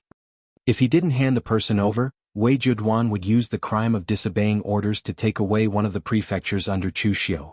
This was even more unsolvable. A higher official could crush a person to death. Unless Guan Xiu could step forward to stop it, could Chu Xiu kill Wei Juduan? However, according to Yang Ling's understanding of Guan Xiu's personality, it seemed like she wouldn't intervene in such matters. After thinking for a moment, Yang Ling respectfully cupped his hands at Wei Juduan and said, Yes, I will do it now. After exiting the main door, Yang Ling immediately headed to the Jianzhou prefecture. At that moment he was already completely tied up in Chu Xiu's carriage. It was too late to leave now. Once he entered the hall, Yang Ling said to Chu Xiu in a deep voice, Official Chu, something bad has happened. Wei Juduan has joined forces with the 9 Plains Wei family to deal with you. With that, Yang Ling directly told him about the conspiracy and plans of Wei Juduan and the Wei family. Wei Juduan thought that he only had one loyal godson Yang Ling under him. If he knew that Yang Ling had sold him out in such a short time, Wei Juduan would probably go berserk from anger before Chu Xiu could do anything. After hearing this, Chu Xiu's eyes immediately revealed a hint of coldness. To be honest, Chu Xiu actually didn't want to deal with Wei Juduan so soon. Previously, Chu Xiu's plan was to make Wei Juduan a mere figurehead step by step. With Wei Juduan as the disciplinary officer above him, Chu Xiu's authority would be completely above Wei Juduan's. This way, once he reached the unity of heaven and man realm, he would naturally become the disciplinary officer. The rules of the Guanzhong torture room had always been like this. The torture officers were all promoted from their respective territories. This way they would have a certain foundation and would be easier to manage. With Chu Xiu's current power in Guanxi, as long as he reached the unity of heaven and man realm step by step, the position of Guanxi torture officer would definitely belong to him. But now that Wei Juduan insisted on finding trouble with him, Chu Xiu couldn't care so much.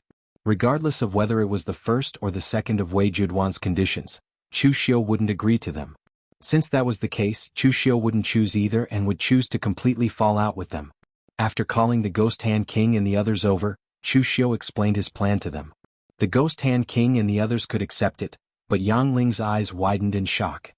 He hesitated and said, Official Chu, is this really feasible? Chu Xiu said indifferently, Nothing in this world is 100% feasible.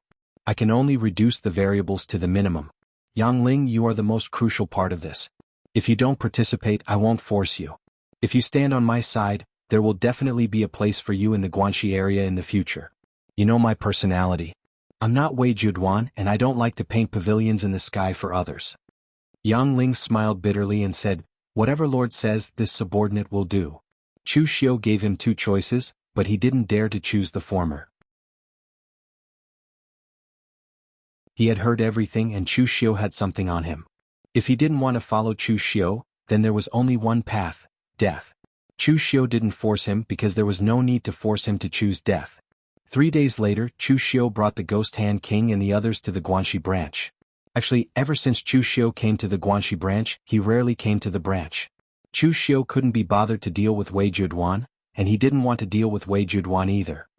He raised his head and glanced at the sky.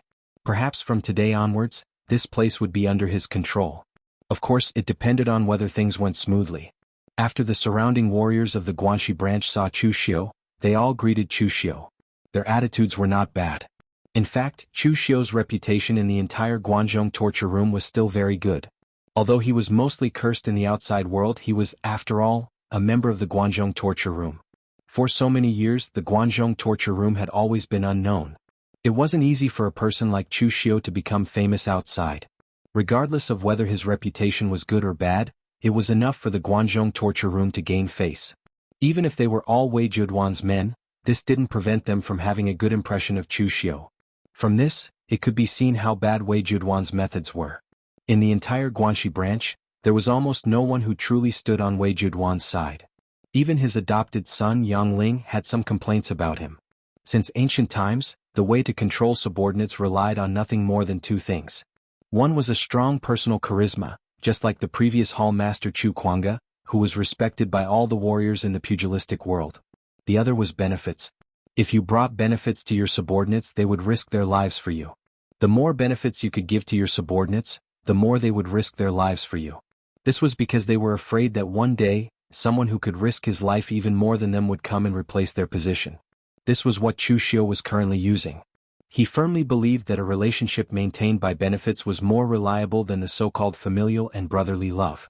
Just like now, Chu Xiu's subordinates, Du Guangzhong, and the group from the Blue Dragon Society. Both sides were competing with each other, afraid that they would be pulled apart by the other and then abandoned by Chu Xiu.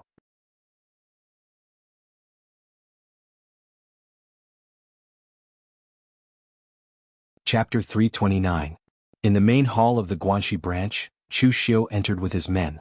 Aside from Wei Juduan sitting in the middle with Yang Ling standing behind him, there was also the Wei family's ancestor and a few Wei family disciples. The Wei family's head, Wei Mok, wasn't here. The Wei family was such a large family, so there had to be someone guarding it. When he saw Chu Xiu walk in with his men, the Wei family's ancestor subconsciously looked at Chu Xiu. He was very curious about Chu Xiu.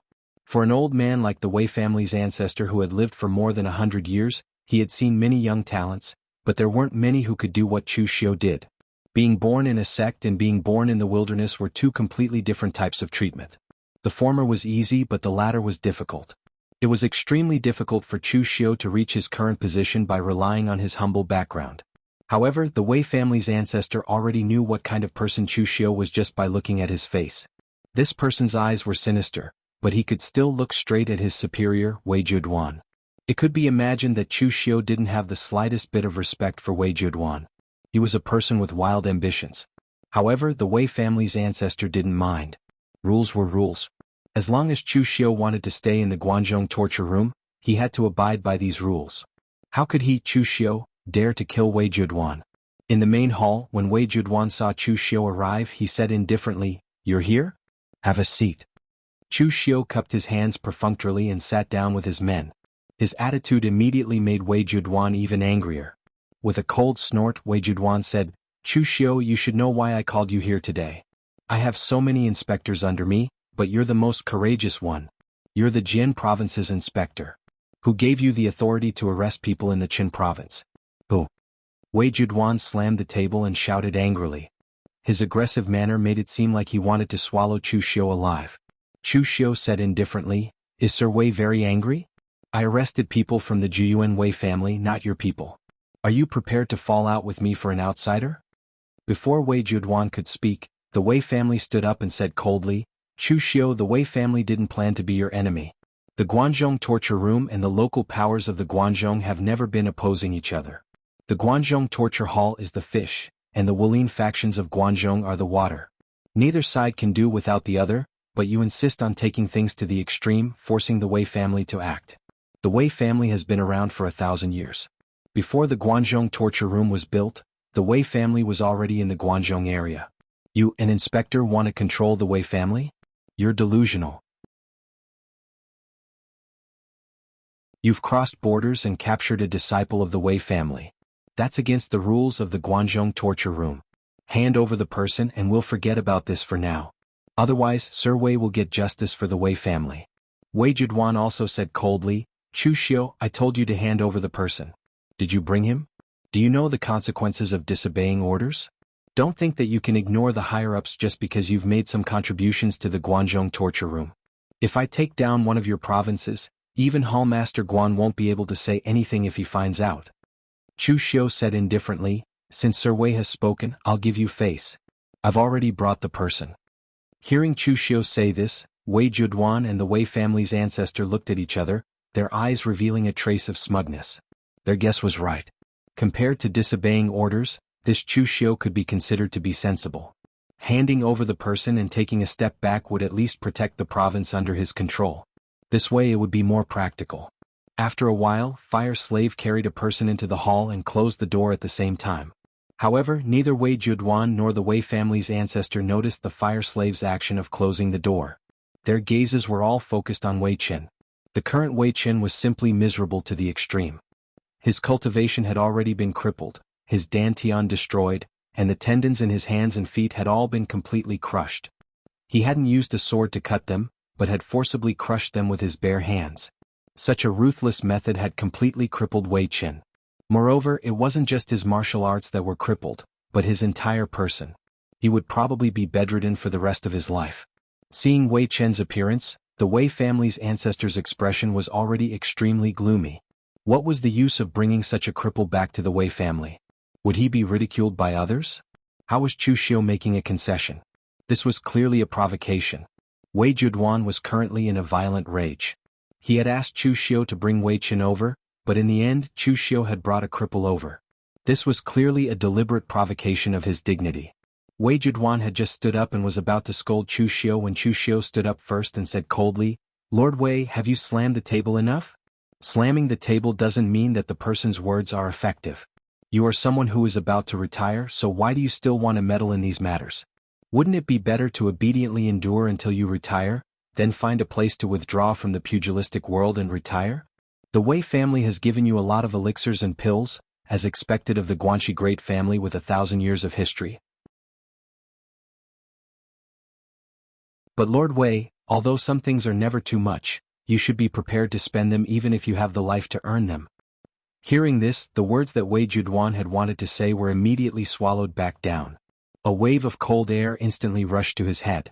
How did Chu Xiu know that the Wei family had given him things? By guessing?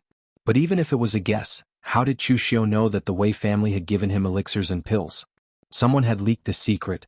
Only a few of Wei Juduan's confidants knew about this. Who was it that had informed Chu Xiu beforehand?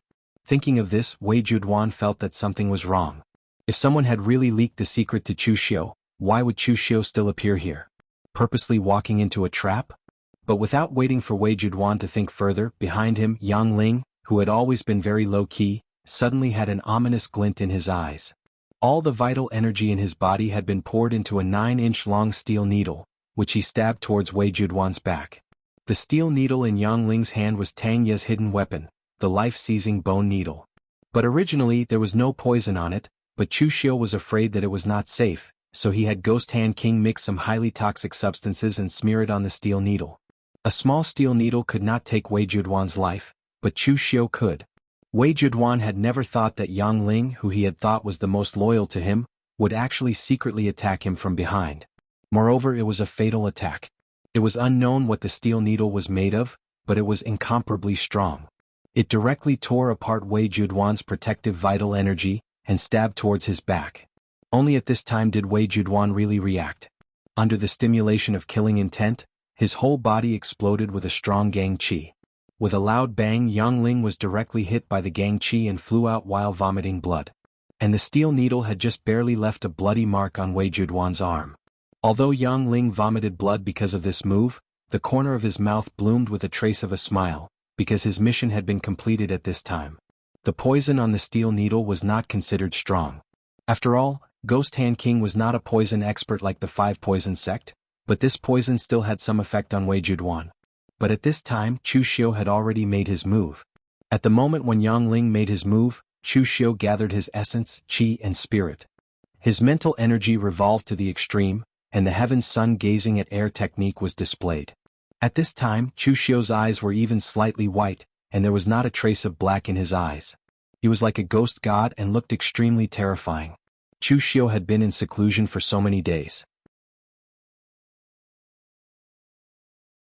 Although he was not able to advance the heaven's sun gazing at air technique to another realm, he had comprehended some of the uses of the heaven's sun gazing at air technique. For example, at this time he used all his mental energy on the heaven's sun gazing at air technique. At this time, the line that represented Wei Juduan's power was constantly dancing, but it was extremely slow, as if it was in slow motion. This was not because Wei Juduan's speed was slow, but because Chu Xiu's eyes were too fast.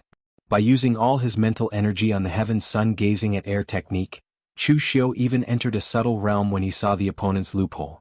Although he still could not predict the real change of the three, or calculate the cause and effect of heaven's secrets, it allowed Chu Xiu to have a deeper understanding of the loophole. There was only one chance. From Yang Ling's move to Chu Xiu's move, both sides seemed to have practiced it countless times. It was simply seamless, and the timing was not different for a moment. The heaven's demon dance in Chu Xiu's hand had already been unsheathed. At this time, all the spiritual energy in his body condensed on the blade, causing the originally black blade to become dark red, as if it was cast with blood. At the same time, the power of qi and blood flowed into the heaven's demon dance, and the devil weapon, the heaven's demon dance, seemed to feel Chu Xiu's mood. After absorbing Chu Xiu's power of qi and blood, its aura had become extremely fierce and evil. It was definitely a devil weapon among devil weapons. Staring closely at the lines that represented Wei Juduan, he found the weakest one. When Chu Xiu's blade fell, it was strangely silent. A bloody light flashed, and the surging devil qi had just erupted. Wei Juduan's face still had the disbelief of being sneak attacked by his adopted son. On the other side, the Wei family's ancestor seemed to have just reacted, and his hand had just grasped the hilt of his sword. In such a short moment, Chu Xiu's ultimate blade easily tore apart Wei Juduan's protective aura, and it fell from an unimaginable angle. Blood splattered, and Wei Juduan's head directly flew into the sky, and blood splattered on the ground. Chu Xiu's eyes returned to normal, and the hand that was holding the heaven's demon dance trembled slightly. This blade not only consumed Chu Xiu's spiritual energy and power of qi and blood, but most importantly, it almost drained his spiritual energy. From the moment Yang Ling made his move, Chu Xiu used the heaven's sun gazing at air to the extreme. Otherwise, it would be impossible for him to cooperate with Yang Ling so tacitly. This kind of thing could not be practiced in advance. Fortunately, Yang Ling's attack was decisive, and Chu Xiu also seized this opportunity. The two of them cooperated and actually beheaded Wei Juduan with one blade. Although Wei Juduan was only an old man at the unity of heaven and man realm, no matter how old he was still at the unity of heaven and man realm. If Chu Xiu's matter was placed in the pugilistic world, it could almost be called a miracle.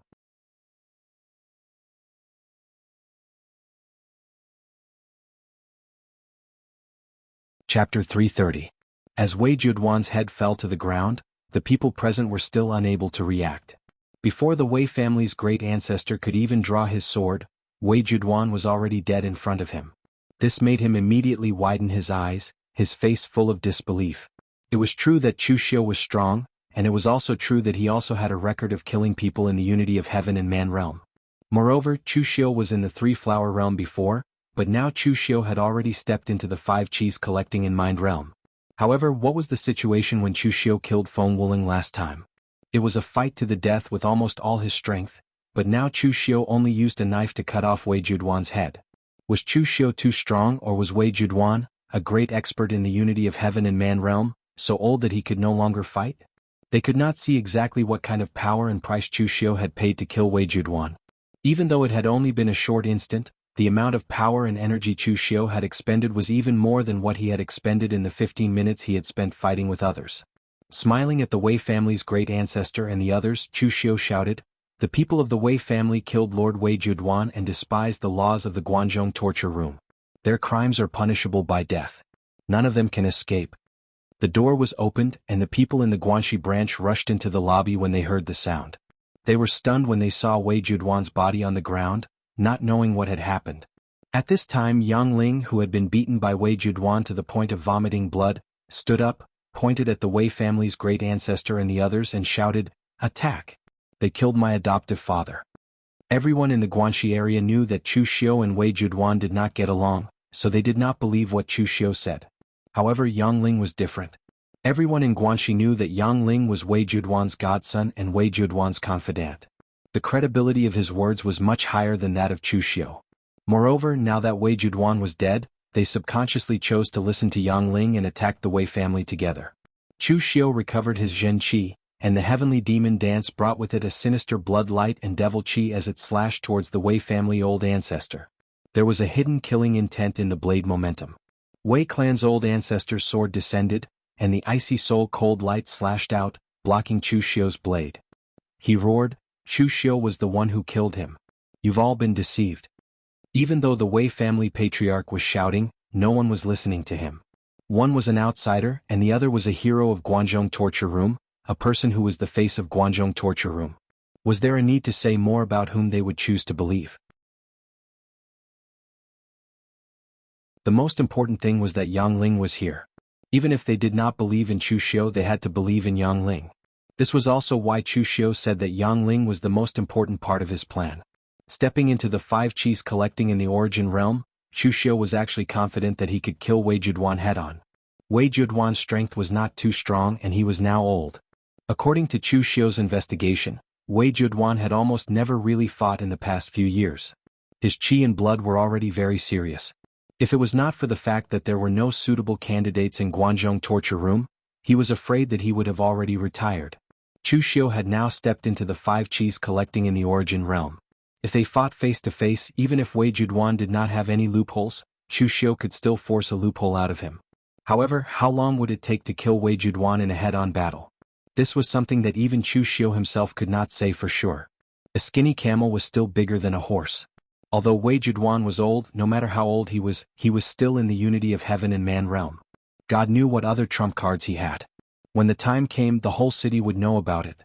Even if Chu Xiu had done so many meritorious deeds for Guanzhong torture room, and even if he had a great reputation, he would not be able to get away with it. Therefore, Chu Xiu chose to let Yang Ling launch a sneak attack while he cooperated with Yang Ling. With the power of the heaven's sun gazing at air technique, he seized the opportunity that Yang Ling had created for him and finally killed Wei Juduan with one slash. Just like what Yang Ling had said, this time Chu Xiu was not 100% confident. If Yang Ling's strength was not enough and he did not injure Wei Juduan, if Wei Juduan's strength was beyond his imagination, and he did not reveal any loopholes after being sneak attacked by his own people, then Chu Xiu would not be able to kill him. However, there were no ifs in this world. Wei Juduan was dead and Chu Xiu was still alive. This proved that his gamble this time was correct. Seeing that the Wei family patriarch was still shouting, Chu Xiu said indifferently, "Stop shouting. No one here will believe your Wei family. So what if your Wei family has a long history? People have to look at the present and not live in history. If I say that you killed Wei Juduan, then you killed Wei Juduan." A hint of coldness and regret flashed in the Wei family patriarch's eyes. At this moment he was really regretful. However, he did not regret making an enemy out of Chu Xiu. He regretted that he did not completely consign Chu Xiu to eternal damnation.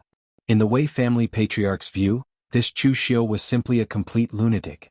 The Wei family patriarch never would have thought that Chu Xiu actually dared to kill Wei Juduan in public.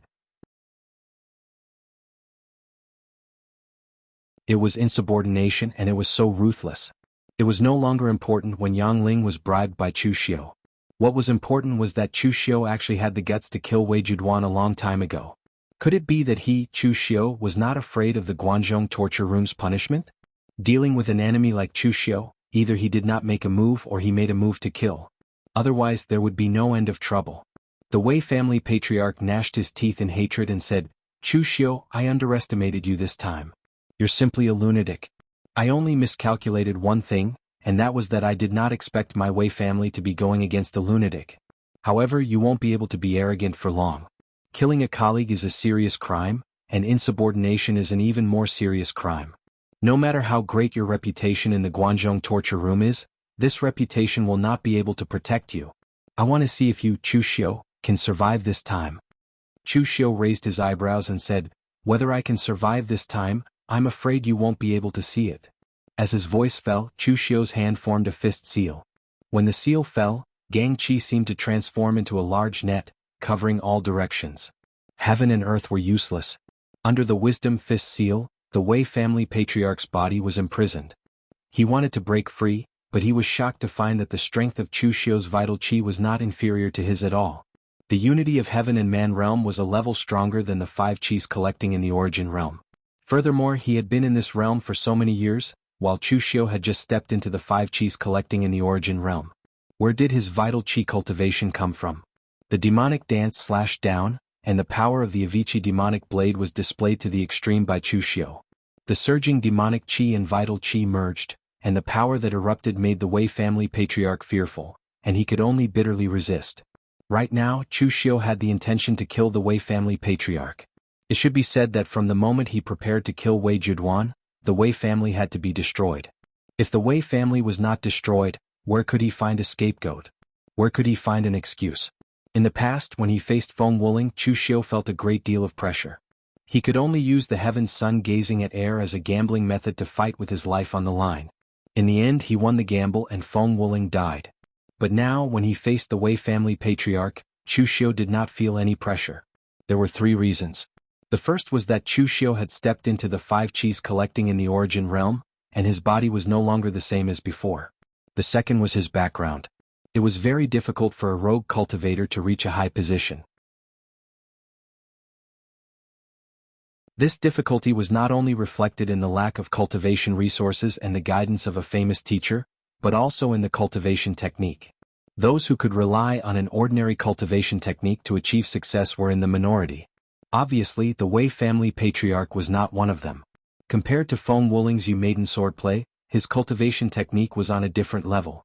As for the third reason, it was because the Wei family patriarch's state of mind was different. He was a person who was afraid of death. Even if he was invincible in the world, he could not escape the pressure of time.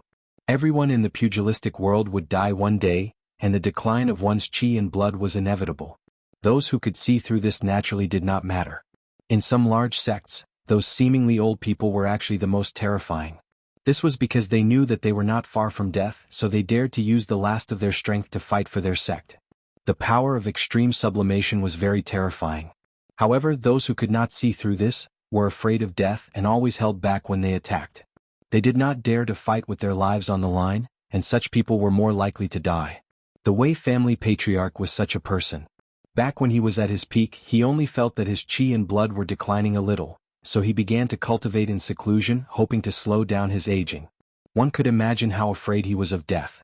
At this time, Chu Xiu had already made up his mind to kill, but the Wei family patriarch still did not fight with his life on the line. He only wanted to expose the fact that Chu Xiu had killed Wei Juduan, so that the Guanzhong torture room could punish Chu Xiu. With this kind of state of mind, the Wei family patriarch was forced to the extreme by Chu Xiu's Avicii demon blade. As a warrior at the unity of heaven and man realm, he was actually suppressed by Chu Xiu to the point where even counterattacking was a luxury. During the battle, the Avicii demon blade in Chu Xiu's hand was evil and ruthless. At the same time, he would occasionally use the heaven's sun gazing at air to see if he could find any loopholes in the Wei family patriarch's defense. However, he had used up too much of his energy just now, so he could not use the heaven's sun gazing at air for a long time. However, it did not matter. Although the Wei family patriarch did not have any big loopholes when he attacked, it was impossible for him to make every move perfect. Once Chu Xiu found a small loophole, Chu Xiu would definitely attack wildly, almost injuring the Wei family patriarch. At this time, the other people of the Wei family were also very miserable. This time, the Wei family patriarch thought that the matter was in the bag, so he did not bring too many people. There were only a few disciples of the Wei family, most of whom were in the physical invulnerability or inner invulnerability realm. There were only 2 warriors at the 3-flower realm. However, on Chu Xiu's side, Tangya, Yanbugui and the others were all here. In addition, the warriors from the Guanxi branch under Wei Juduan were also here. Under the combined attack of these people, several people from the Wei family had already been killed. The people under Wei Juduan did not kill. The ones who killed were Chu Xiu's people. Seeing this scene, the Wei family patriarch began to panic. It seemed that Chu Xiu really did not intend to let him leave alive today.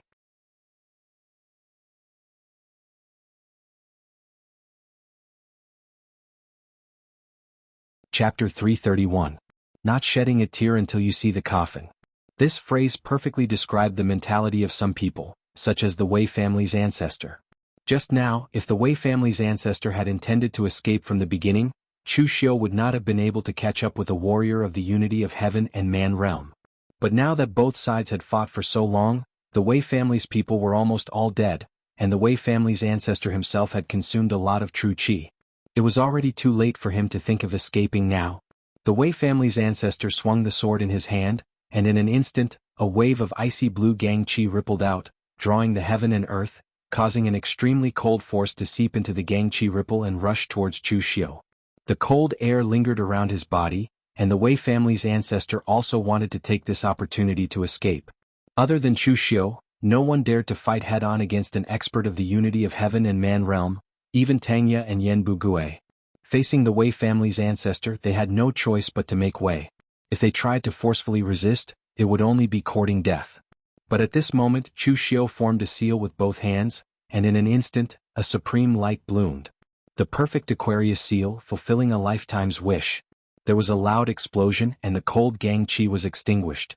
Chu Xiu's hand formed the inner binding seal, and his figure appeared in front of the Wei family's ancestor almost in an instant.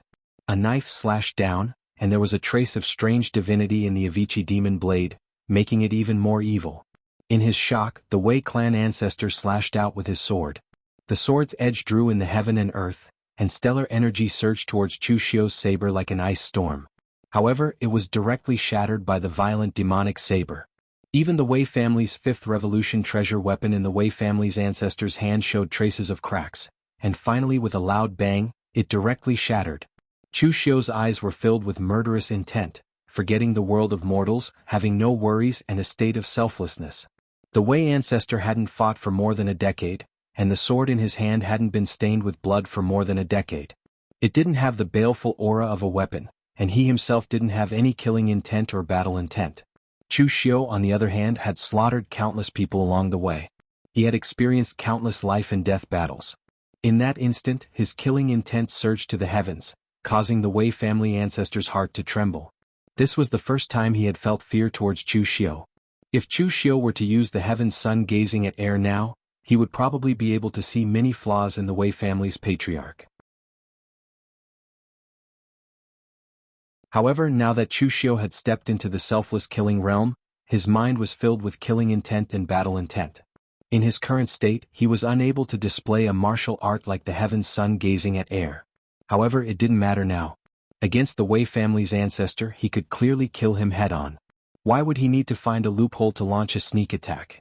As the fist fell, boundless killing intent surged. The powerful killing intent seemed to condense into a solid substance, dyeing everything around it crimson red as it charged towards the Wei family's patriarch. The annihilation fist of heaven and earth. In the great Yin and Yang sorrowful poem of Heaven and Earth, very few people in the Jianghu could recognize most of the martial arts. For example, Chu Xiu's great primordial chaos technique of Heaven and Earth. As long as Chu Xiu didn't say anything about it, no one would be able to recognize it.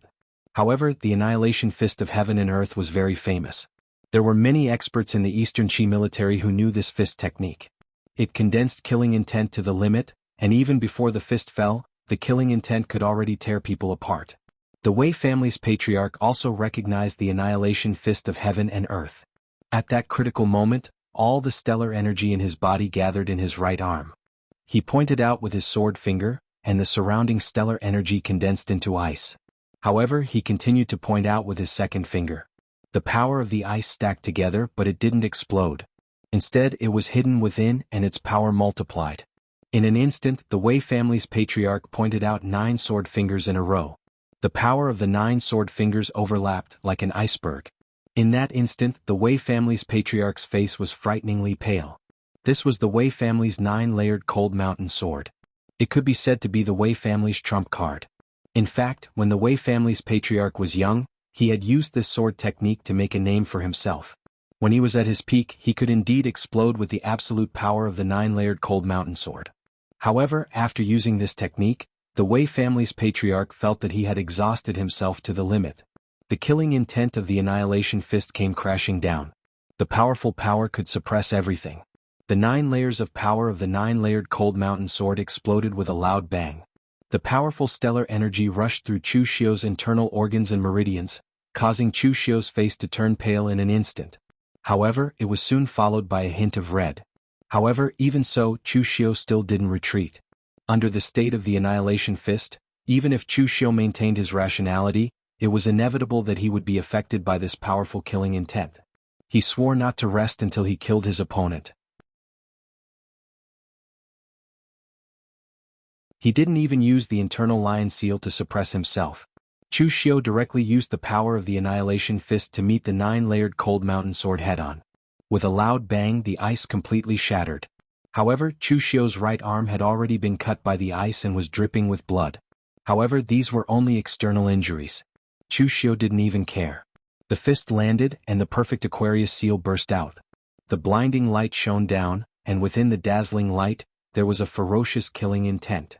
The Wei family patriarch did his best to resist, but he was still blasted by the seal until his blood boiled and his figure fell back.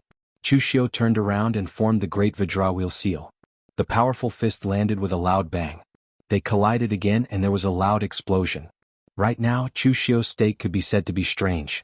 He was like a robot, smashing down one after another with the great Vajrawheel seal. He was completely competing with the Wei family patriarch in stamina, primeval chi, and willpower. Although Chu Xiu was a realm lower than the Wei family patriarch, he had the glazed golden thread gu, and his cultivation methods that were not inferior to the top sections. His accumulation was not inferior to the Wei family patriarch. After more than 10 moves, the Wei family patriarch was already vomiting blood from the impact. He couldn't hold on any longer. In such an intense battle, no one could retreat. It was either kill the opponent or be killed themselves. Wei family patriarch felt fear in his heart. He wanted to retreat, but retreating meant death. Just as the Wei family patriarch's attacks were gradually slowing down and he had the intention to retreat, Chu Xiu formed seals with both hands. It was an incomparably complex seal. In an instant, the 5-colored light in Chu Xiu's hands shone brightly, and the power of the 5 elements burst out. They connected head to tail, mutually reinforcing and restraining each other, and smashed down like a great sunwheel seal. Sunwheel seal. Chu Xiu had used this seal technique before, but he had barely managed to do it. He hadn't unleashed its full might. The true power of the sunwheel seal should be at the 5 chi unification stage. The power of the 5 elements in the body had reached a balance, and the 5 elements had fused into one. Only then could the true power of the sunwheel seal be unleashed. The power of the 5 elements burst out, the 5 powers mutually reinforced and restrained each other, and the superimposed power was not as simple as adding them together. Under the sunwheel seal, the meridians in the Wei family patriarch's body shattered, and he vomited blood as he was sent flying. But immediately after, a black light appeared beside him. Heavenly demonic dance slashed across the Wei family patriarch's neck, causing blood to splatter. The Wei family patriarch's head was already in Chu Xiu's hands. The surrounding Guanxi branch martial artists were all stunned, including Chu Xiu's subordinates. Although they knew that Chu Xiu had killed the one with the world expert, that was only hearsay. Now that they had seen it with their own eyes, the shock they felt was incomparable to hearsay. Holding the Wei family patriarch's head, Chu Xiu popped a healing pill into his mouth, recovering his injuries and restoring his true chi. To be honest, Chu Xiu did not feel the slightest pressure in the battle with the Wei family patriarch. The feeling the opponent gave Chu Xiu was not even as strong as the leader of the River East's 5 heroes, Cheng Buji. The reason for this was very simple. The Wei family patriarch was afraid of death. Even though Chu Xiu had killed the Wei family patriarch in the end, until the last moment of his life, the Wei family patriarch did not choose to burn his blood essence to fight to the death. After all, for a martial artist of his age, his chi and blood had already faded. Burning his blood essence was equivalent to burning his lifespan. It was a pity that even if he did not fight to the death, Chu Xiu would fight to the death. The Wei family patriarch fantasized that he could escape unscathed and watch Chu Xiu suffer. In the end, the blood essence that he did not burn was scattered all over the ground. Looking at the people around him, Chu Xiu said in a deep voice, "The Wei family killed Lord Wei Juduan and looked down on the Guanzhong torture room's rules. They are traitors. Now that the Wei family patriarch has been executed, the rest of you follow me to the Wei family and wipe them out completely." Yang Ling followed behind Chu Xiu and shouted, "Follow official Chu and kill the Wei family." In terms of strength and status, Yang Ling was naturally inferior to Chu Xiu. However, his identity as Wei Juduan's adopted son was very useful at this time. With Wei Juduan's death, he was naturally seen as Wei Juduan's successor by the other martial artists. At least in the eyes of these martial artists from the Guanxi branch, Yang Ling's words were more effective than Chu Xiu's. The crowd surged out of the courtyard. Chu Xiu called Du Guangzhong and the others over and transmitted his voice in a low voice, "You guys don't have to go to destroy the Wei family." Du Guangzhong immediately panicked. Destroying the Wei family was a great merit. What did official Chu mean by this? He did not want them to achieve any merit. Was he prepared to abandon them? Seeing Du Guangzhong's hesitant expression, Chu Xiu said indifferently, "Don't think too much. I have other things for you to do. You have seen Wei Juduan's corpse. Bring Qin Fong, Lu Qingli and the others to deal with it. You are all professionals. You should be able to deal with it to the extent that others can't see through it. If you really can't, then destroy the corpse. It doesn't matter." Chu Xiu had framed the Wei family for killing Wei Juduan.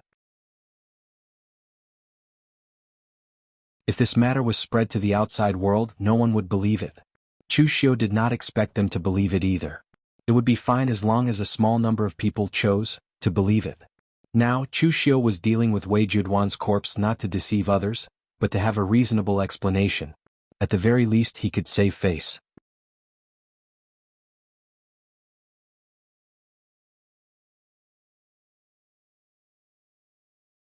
Chapter 332. In the Nine Plains Wei family, the family head, Wei Mok, felt a little uneasy. However, he believed that there shouldn't be any changes to the situation. Wei Juduan definitely wanted to suppress Chu Xiu. With his status as the disciplinary officer, Wei Mok couldn't think of any way for Chu Xiu to break out of this predicament. Moreover, it would be useless even if they tried to use force. They were two experts at the oneness of heaven and man realm. Who in the Guanxi region could defeat them? However, at this moment, an intense battle cry came from outside the Wei family's manor. Wei Mok stood up abruptly, pushed the door open and shouted, "What's going on? Who dares to behave atrociously in my Wei family?" At this time, a Wei family disciple ran over with a panicked expression and shouted, "Family head. Not good. Chu Xiu brought his men to attack our Wei clan and even said that the old ancestor killed Wei Juduan and has been executed. Our Wei clan despises the laws of the Guanzhong torture room and wants to destroy our Wei clan." Wei Mok's figure swayed as he shouted, "Impossible." He knew what the Wei clan's ancestor had gone to do. Why would the ancestor kill Wei Juduan for no reason? This was definitely a conspiracy. That Wei family disciple said miserably, "Family head, I know it's impossible, but Chu Xiu has already fought his way in. They didn't even give us a chance to explain ourselves." Wei Mok hurriedly ran to the front yard. The people of the Wei clan had already been forced to retreat step by step under the blades of the Guanzhong torture room martial artists. There was basically no room for them to retaliate. If all the Wulin forces in the entire Guanxi area united, they would indeed be more powerful than the Guanxi branch. However, if they were to face a force alone, the power of the Guanzhong torture room would be overwhelming. Wei Mok's eyes turned red when he saw this scene. The Wei family had never lost so many people in the Jianghu for so many years. These were the future hopes of the Wei family. Wei Mok shouted, "Stop. Chu Xiu, what do you mean by this? You said that my Wei family's ancestor killed Wei Juduan, but where is the evidence? No matter what, the Wei family is a big family in Guanxi, yet you want to destroy us just like that? Where are the laws and regulations of the Guanzhong torture room? What about the rules? Also, you're just an inspector of the Jian province. What right do you have to bring people to attack my Wei family?" What Chu Xiu was doing now was actually unreasonable according to the rules, but it didn't matter. Chu Xiu was here to kill people, so why would he care about whether it was reasonable or not? Therefore, in the face of Wei Mok's question, Chu Xiu only sneered coldly. Without saying a word, he charged forward with his saber. In the past, when Chu Xiu was at the Three Flower Realm, he had fought with Wei Mok. Wei Mok's strength was considered mediocre even among the 5 Chi's origin realm martial artists. After all, the Wei family had been in a corner of Guanxi for a long time. Although Wei Mok was the family master, he basically didn't fight. Even if he did, it wasn't a battle of life and death. In addition, the Wei family's inherited martial arts were weak, which led to the opponent's combat strength being very low. At least it was much lower than the 5 heroes of Jiangdong. Not to mention Qing Buji, Wei Mok couldn't even compare to LV Tong and Dong Xiangyi. After all, these people were often in the Jianghu and had almost never stopped fighting. At this moment, when Chu Xiu slashed with his saber, the Avicii demonic qi was fused with the blood-refined divine aura. In addition, Chu Xiu had directly stepped into the selfless killing realm. His killing intent was also condensed in this saber. This could be said to be extremely evil, and it directly caused Wei Mok's expression to change drastically. The ice sword on the long sword in his hand was condensed to the extreme.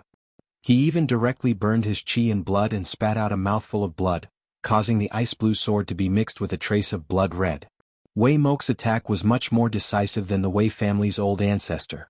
When he saw that the situation was not good, he immediately burned his qi in blood. Unfortunately, he didn't have the Wei family's old ancestor's strength. In front of Chu Xiu, it was like a mantis trying to stop a chariot. As the saber fell, Wei Mok's sword shattered, and the long sword in his hand also shattered. Wei Mok's entire body was slashed by this saber, and he vomited blood and was sent flying.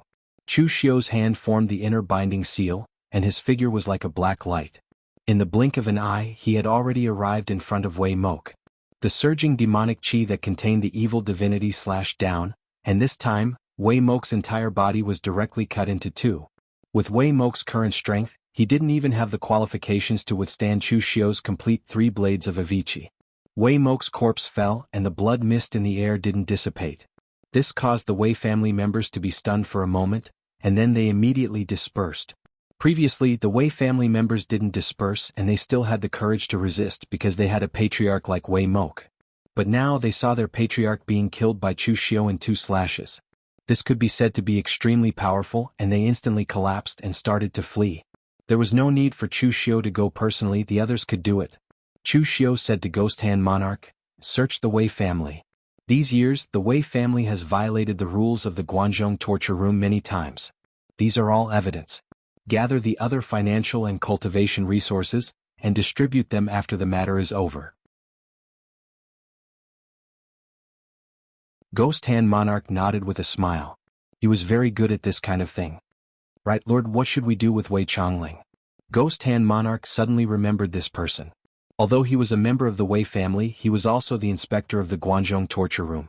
Chu Xiu said indifferently, "The Wei family is rebelling. As a member of the Wei family, how can Wei Changling be anything good? He is a spy who infiltrated the Guanzhong torture room. Of course he has to be killed." Ghost Hand Monarch nodded. At this time, Tangya heard this and suddenly said, "Lord, you don't have to do anything about this. Leave it to me and Yanbugui. Last time we let this old man escape. This time he won't be able to escape." Chu Xiu nodded and suddenly asked, "Have you touched the threshold of the 3-flower realm?" Tangya nodded and said, "Last time when I fought with Wei Changling I sensed it. After all, I have been an assassin for so many years. Just relying on seclusion to gain enlightenment is not as fast as fighting to the death." These 2 people's performance in the Heavenly Sin Division had been outstanding. If there were no accidents, they could even rise to the Blue Dragon Society headquarters in the future. It was not strange that they had entered the 3-flower realm now. After the Wei family was defeated, they were basically at the mercy of Chu Xiu and the others. However, the Wei family had so many martial artists and Chu Xiu could not kill them all. Some martial artists who had escaped from the Wei family remembered that the Wei family still had Wei Changling, so they went to the Spirit State Prefecture to inform Wei Changling. At this time, Wei Changling was still recovering in the hall. Last time, he had suffered greatly at the hands of Tangya and Yanbugui, and his injuries had not yet healed. When he received the news of the Wei family's destruction, Wei Changling's first reaction was disbelief, and his second reaction was terror. The Wei family was destroyed and his greatest support was destroyed. Wei Juduan, who could suppress Chu Xiu in Guanxi, was also dead. Wouldn't Chu Xiu be able to crush him as easily as crushing an ant? As for whether Chu Xiu would be punished by the Guanzhong torture room in the future, Wei Changling did not even dare to think about it. In his view, Chu Xiu had already gone crazy. He dared to kill anyone and wanted to kill anyone. His forefather and Wei Juduan were both dead. Was he still missing? So when he received the news, Wei Chongling immediately prepared to flee. But when he stepped out of the hall, he was met by Tanya Yenbugue and a group of martial artists under Chu Xiu's command. Before Wei Chongling could speak, Tanya said with a smile, "Official Wei, we have come to send you on your way." As he finished, Tanya and Yenbugue attacked together. As for the others, they were only responsible for watching Wei Chongling's subordinates. In reality, even if no one was watching, Wei Chongling's subordinates would not dare to attack. How many days had it been since Wei Chongling became the inspector? These people were the subordinates of the previous inspector, Kai Jingsheng. They had no loyalty to Wei Chongling. Also, as Chu Xiu attacked, all of Guanxi was in an uproar. Ordinary Jianghu constables like them did not dare to participate. Tanya and Yenbugue did not take long to kill Wei Chongling. Last time, the two of them had worked together to seriously injure Wei Chongling. This time, Wei Chongling had not recovered from his injuries and he was afraid. His combat power was not as good as last time. So in less than 15 minutes, Wei Chongling was killed in the fight between Tanya and Yenbugue. As Wei Chongling died, the Nine Plains Wei family became a part of Guanxi's history. Even if some of the branch family members escaped in 2s and 3s, they probably did not dare to stay in Guangzhou. The events in Guanxi swept through all of Guangzhou like a storm. The news that Chu Xiu released to the outside world was that the Wei family had broken the law, doing all sorts of things that went against the laws of the Guangzhou Disciplinary Hall. Thus, he had been called over by Wei Juduan for questioning. In the end, the old ancestor of the Wei family had launched a sneak attack on Wei Juduan in anger, causing Wei Juduan's death. As for Chu Xiu, in order to avenge his superior, he had risked his life to kill the old ancestor of the Wei family, destroying the Wei family. Chu Xiu had released this news to the outside, and he had sent the same news to the headquarters. But anyone in their right mind would not believe Chu Xiu's words. The Wei family had done these things for a long time. Had Wei Juduan lost his mind? He was close to retirement before coming to investigate the Wei family. This clearly did not make sense. Also, the Wei family could not have killed Wei Juduan. Who was Wei Juduan? He was not a minor character, but the torture officer of the Guangzhou torture room. While he was old and about to retire, he was still one of the upper echelons of the Guangzhou torture room. The Nine Plains Wei family was a large family in Guangzhou. They were famous in all of Guangzhou, much less in Guangzhou. But Guangzhou was the Guangzhou of the Guangzhou torture room. The Wei family dared to kill the Guanxi torture officer in a branch of the Guangzhou torture room? Even if the forefather of the Wei family drank a jar of fake wine, he would not do something like this.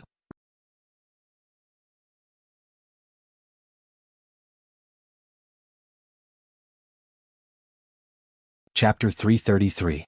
The excuse that Chu Xiu had spread was very clumsy, so clumsy that people did not need to analyze it to guess that this was a fantasy story. People even suspected that it was Chu Xiu who had killed Wei Juduan. This time, people had spread rumors that Wei Juduan had allied with the Wei family to suppress Chu Xiu. Chu Xiu had a reason to act. However, the only thing people were puzzled about was how Chu Xiu had managed to kill two Unity of Heaven experts. His strength should not be abnormal to such a degree, right? In any case, this matter had caused an uproar. Everyone in Guangzhou wanted to see how the main hall would handle the matter of Chu Xiu. Chu Xiu appeared very calm at this time. He was still waiting in the provincial government as though he had not killed them. 3 days later, Yuchi rushed over from the main hall, traveling day and night. Seeing Chu Xiu's limited appearance, Yuchi couldn't help but smile bitterly.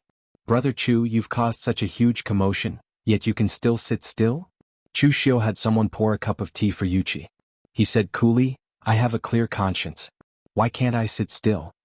Yuchi took a step closer and said gravely, "Brother Chu, you really did not kill Wei Juduan?" Chu Xiu said with a serious expression, "Brother Yuchi, you also suspect me? While I have conflicts with Wei Juduan, he is still my superior. How can I, Chu Xiu, do such a disgraceful thing?" Yuchi looked suspiciously at Chu Xiu. In any case, he did not believe Chu Xiu's words. However, he had not thought that Chu Xiu would tell him the truth.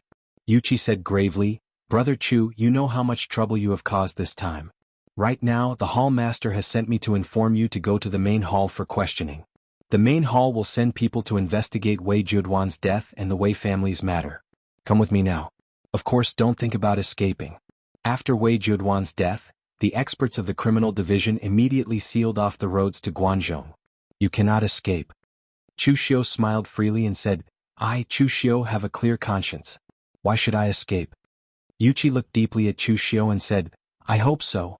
Since Brother Chu has a clear conscience, then come with me to the Guanzhong Disciplinary Hall to be interrogated. We have to leave now. I hope Brother Chu will not make things difficult for me. Yuchi's attitude toward Chu Xiu did not change much because he was not sure if Chu Xiu could make it through this time. If it was someone else who had killed their superior, they would certainly be heavily punished. The lightest punishment would be having their martial arts crippled and being imprisoned in the Black Dungeon for the rest of their lives. But if this person was Chu Xiu, then things would be different. With Chu Xiu's strength and talent, he had already become the face of the Guanzhong torture room. In the end, the Guanzhong torture room wanted to punish him. One reason was that it was a pity, and the other was that it felt like slapping his own face. So until the end, no one knew what Chu Xiu's fate would be. Chu Xiu said lightly, Don't worry. Since I have a clear conscience, I will not make things difficult for Brother Yuchi. Yuchi shrugged his shoulders. Whether Chu Xiu really had a clear conscience, only Chu Xiu himself knew. Anyway, his task was only to bring Chu Xiu to the main hall. He didn't care about anything else. However, according to Yuchi's understanding of Chu Xiu, although this person was a little crazy in some things, he was definitely not an idiot. Chu Xiu would not do something like putting himself in danger.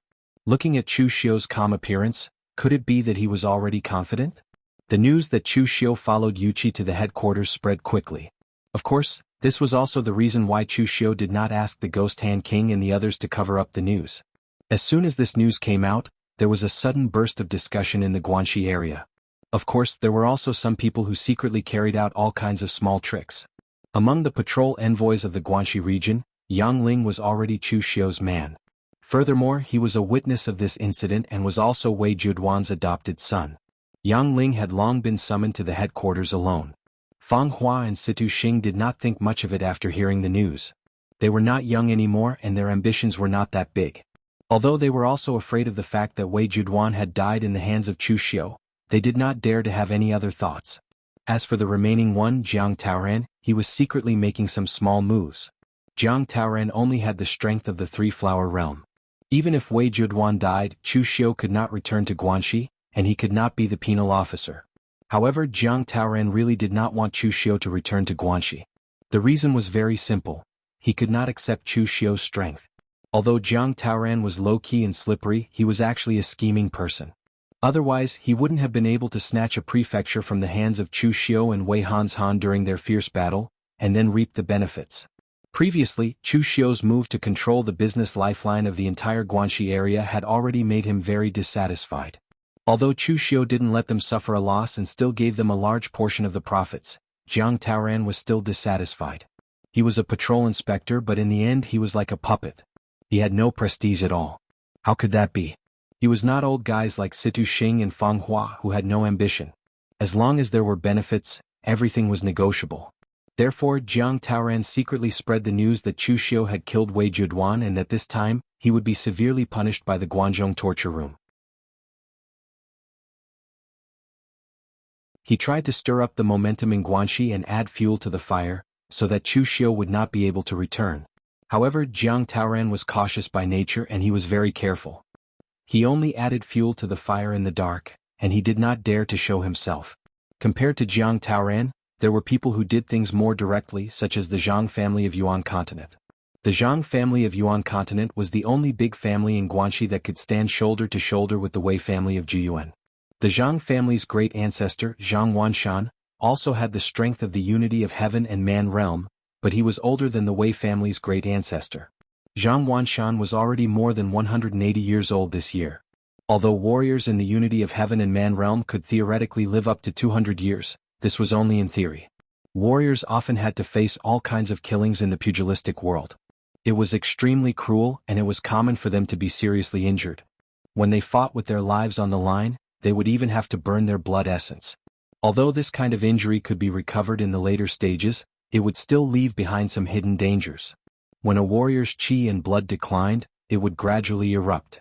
Therefore, there were actually not many warriors who could live up to 200 years old at the unity of heaven and man realm. It was already not easy for the Zhang family's great ancestor to live to this age.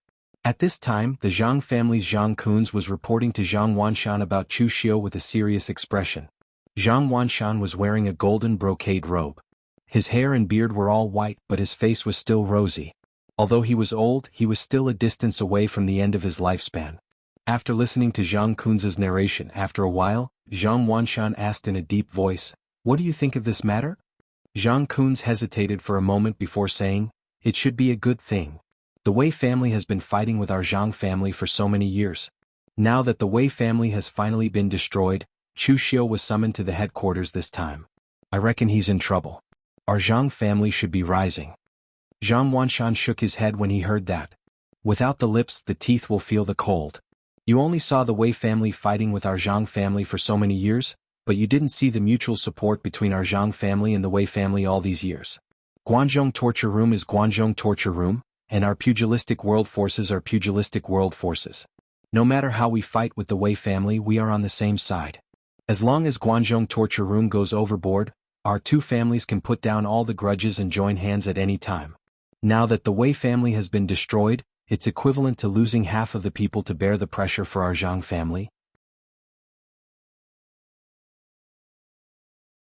If anything happens in the future, our Zhang family will have to bear it alone." Zhang Kunz broke out in a cold sweat. After all, he was still young and could not see as far as Zhang Wanshan. "Then, great ancestor, what should we do now?" Zhang Wanshan said in a deep voice, "We can't let Chu Xiu return to Guanxi. You know Chu Xiu's character. He's ambitious and domineering. This time we don't know what methods he used, but Wei Juduan and Wei Hanshan actually died in his hands. Our Zhang family has had conflicts with Chu Xiu before. If we let him return to Guanxi, what will happen to our Zhang family? We will probably become the second Wei family." Zhang Kunz hesitated. "But how can our Zhang family influence the headquarters? My Zhang family doesn't have anyone in the headquarters." Zhang Wanshan said in a deep voice, "We don't have anyone there and we don't need them to do anything. Go and gather all the forces that have a good relationship with our Zhang family. Let's write a joint petition and request Guanzhong Torture Room to punish Chu Xiu. What the Guanzhong Disciplinary Hall wants is stability. Right now, Chu Xiu's existence has already caused the Guanxi region to be unstable. As long as we create a large enough commotion, even the Guanzhong Disciplinary Hall will not be able to ignore it." Zhang Kunz nodded repeatedly after hearing this. The great ancestor was indeed the great ancestor. He was indeed far-sighted. In the martial world, there were some things that could be solved even if one didn't rely on fighting and killing. Just like now, the Zhang family only needed to move their lips, and they could increase the pressure on Chu Xiu in the main hall. At this time, Chu Xiu still did not know about the changes in Guanxi. After arriving at Guanzhong City, Chu Yuanxing personally came to pick up Chu Xiu. Seeing Chu Xiu, Chu Yuanxing sighed and said, "Brother Chu, how did things become like this? Did you really kill Wei Juduan?" Chu Xiu shook his head and said, "Big brother, don't you believe me? I, Chu Xiu, have always been a person who doesn't offend others if they don't offend me. I was forced to do this." Chu Xiu did not say that he killed Wei Juduan, but he also did not say that he did not kill Wei Juduan. However, psychologically, Chu Yuanxing was on Chu Xiu's side. His life was saved by Chu Xiu, and although Chu Xiu had always been extremely ruthless, it seemed that Chu Xiu had never taken the initiative to attack him. So subconsciously, Chu Yuanxing was still on Chu Xiu's side. You're tuning in to the Han Li's Wuxia Chronicles YouTube channel. We're so grateful for your support, and don't forget to subscribe to join us on this incredible journey through captivating stories. Your generosity through donations truly makes a world of difference, as it's the primary source of revenue that allows me to expand and enhance this channel for you. Thank you from the bottom of my heart for being a part of this adventure.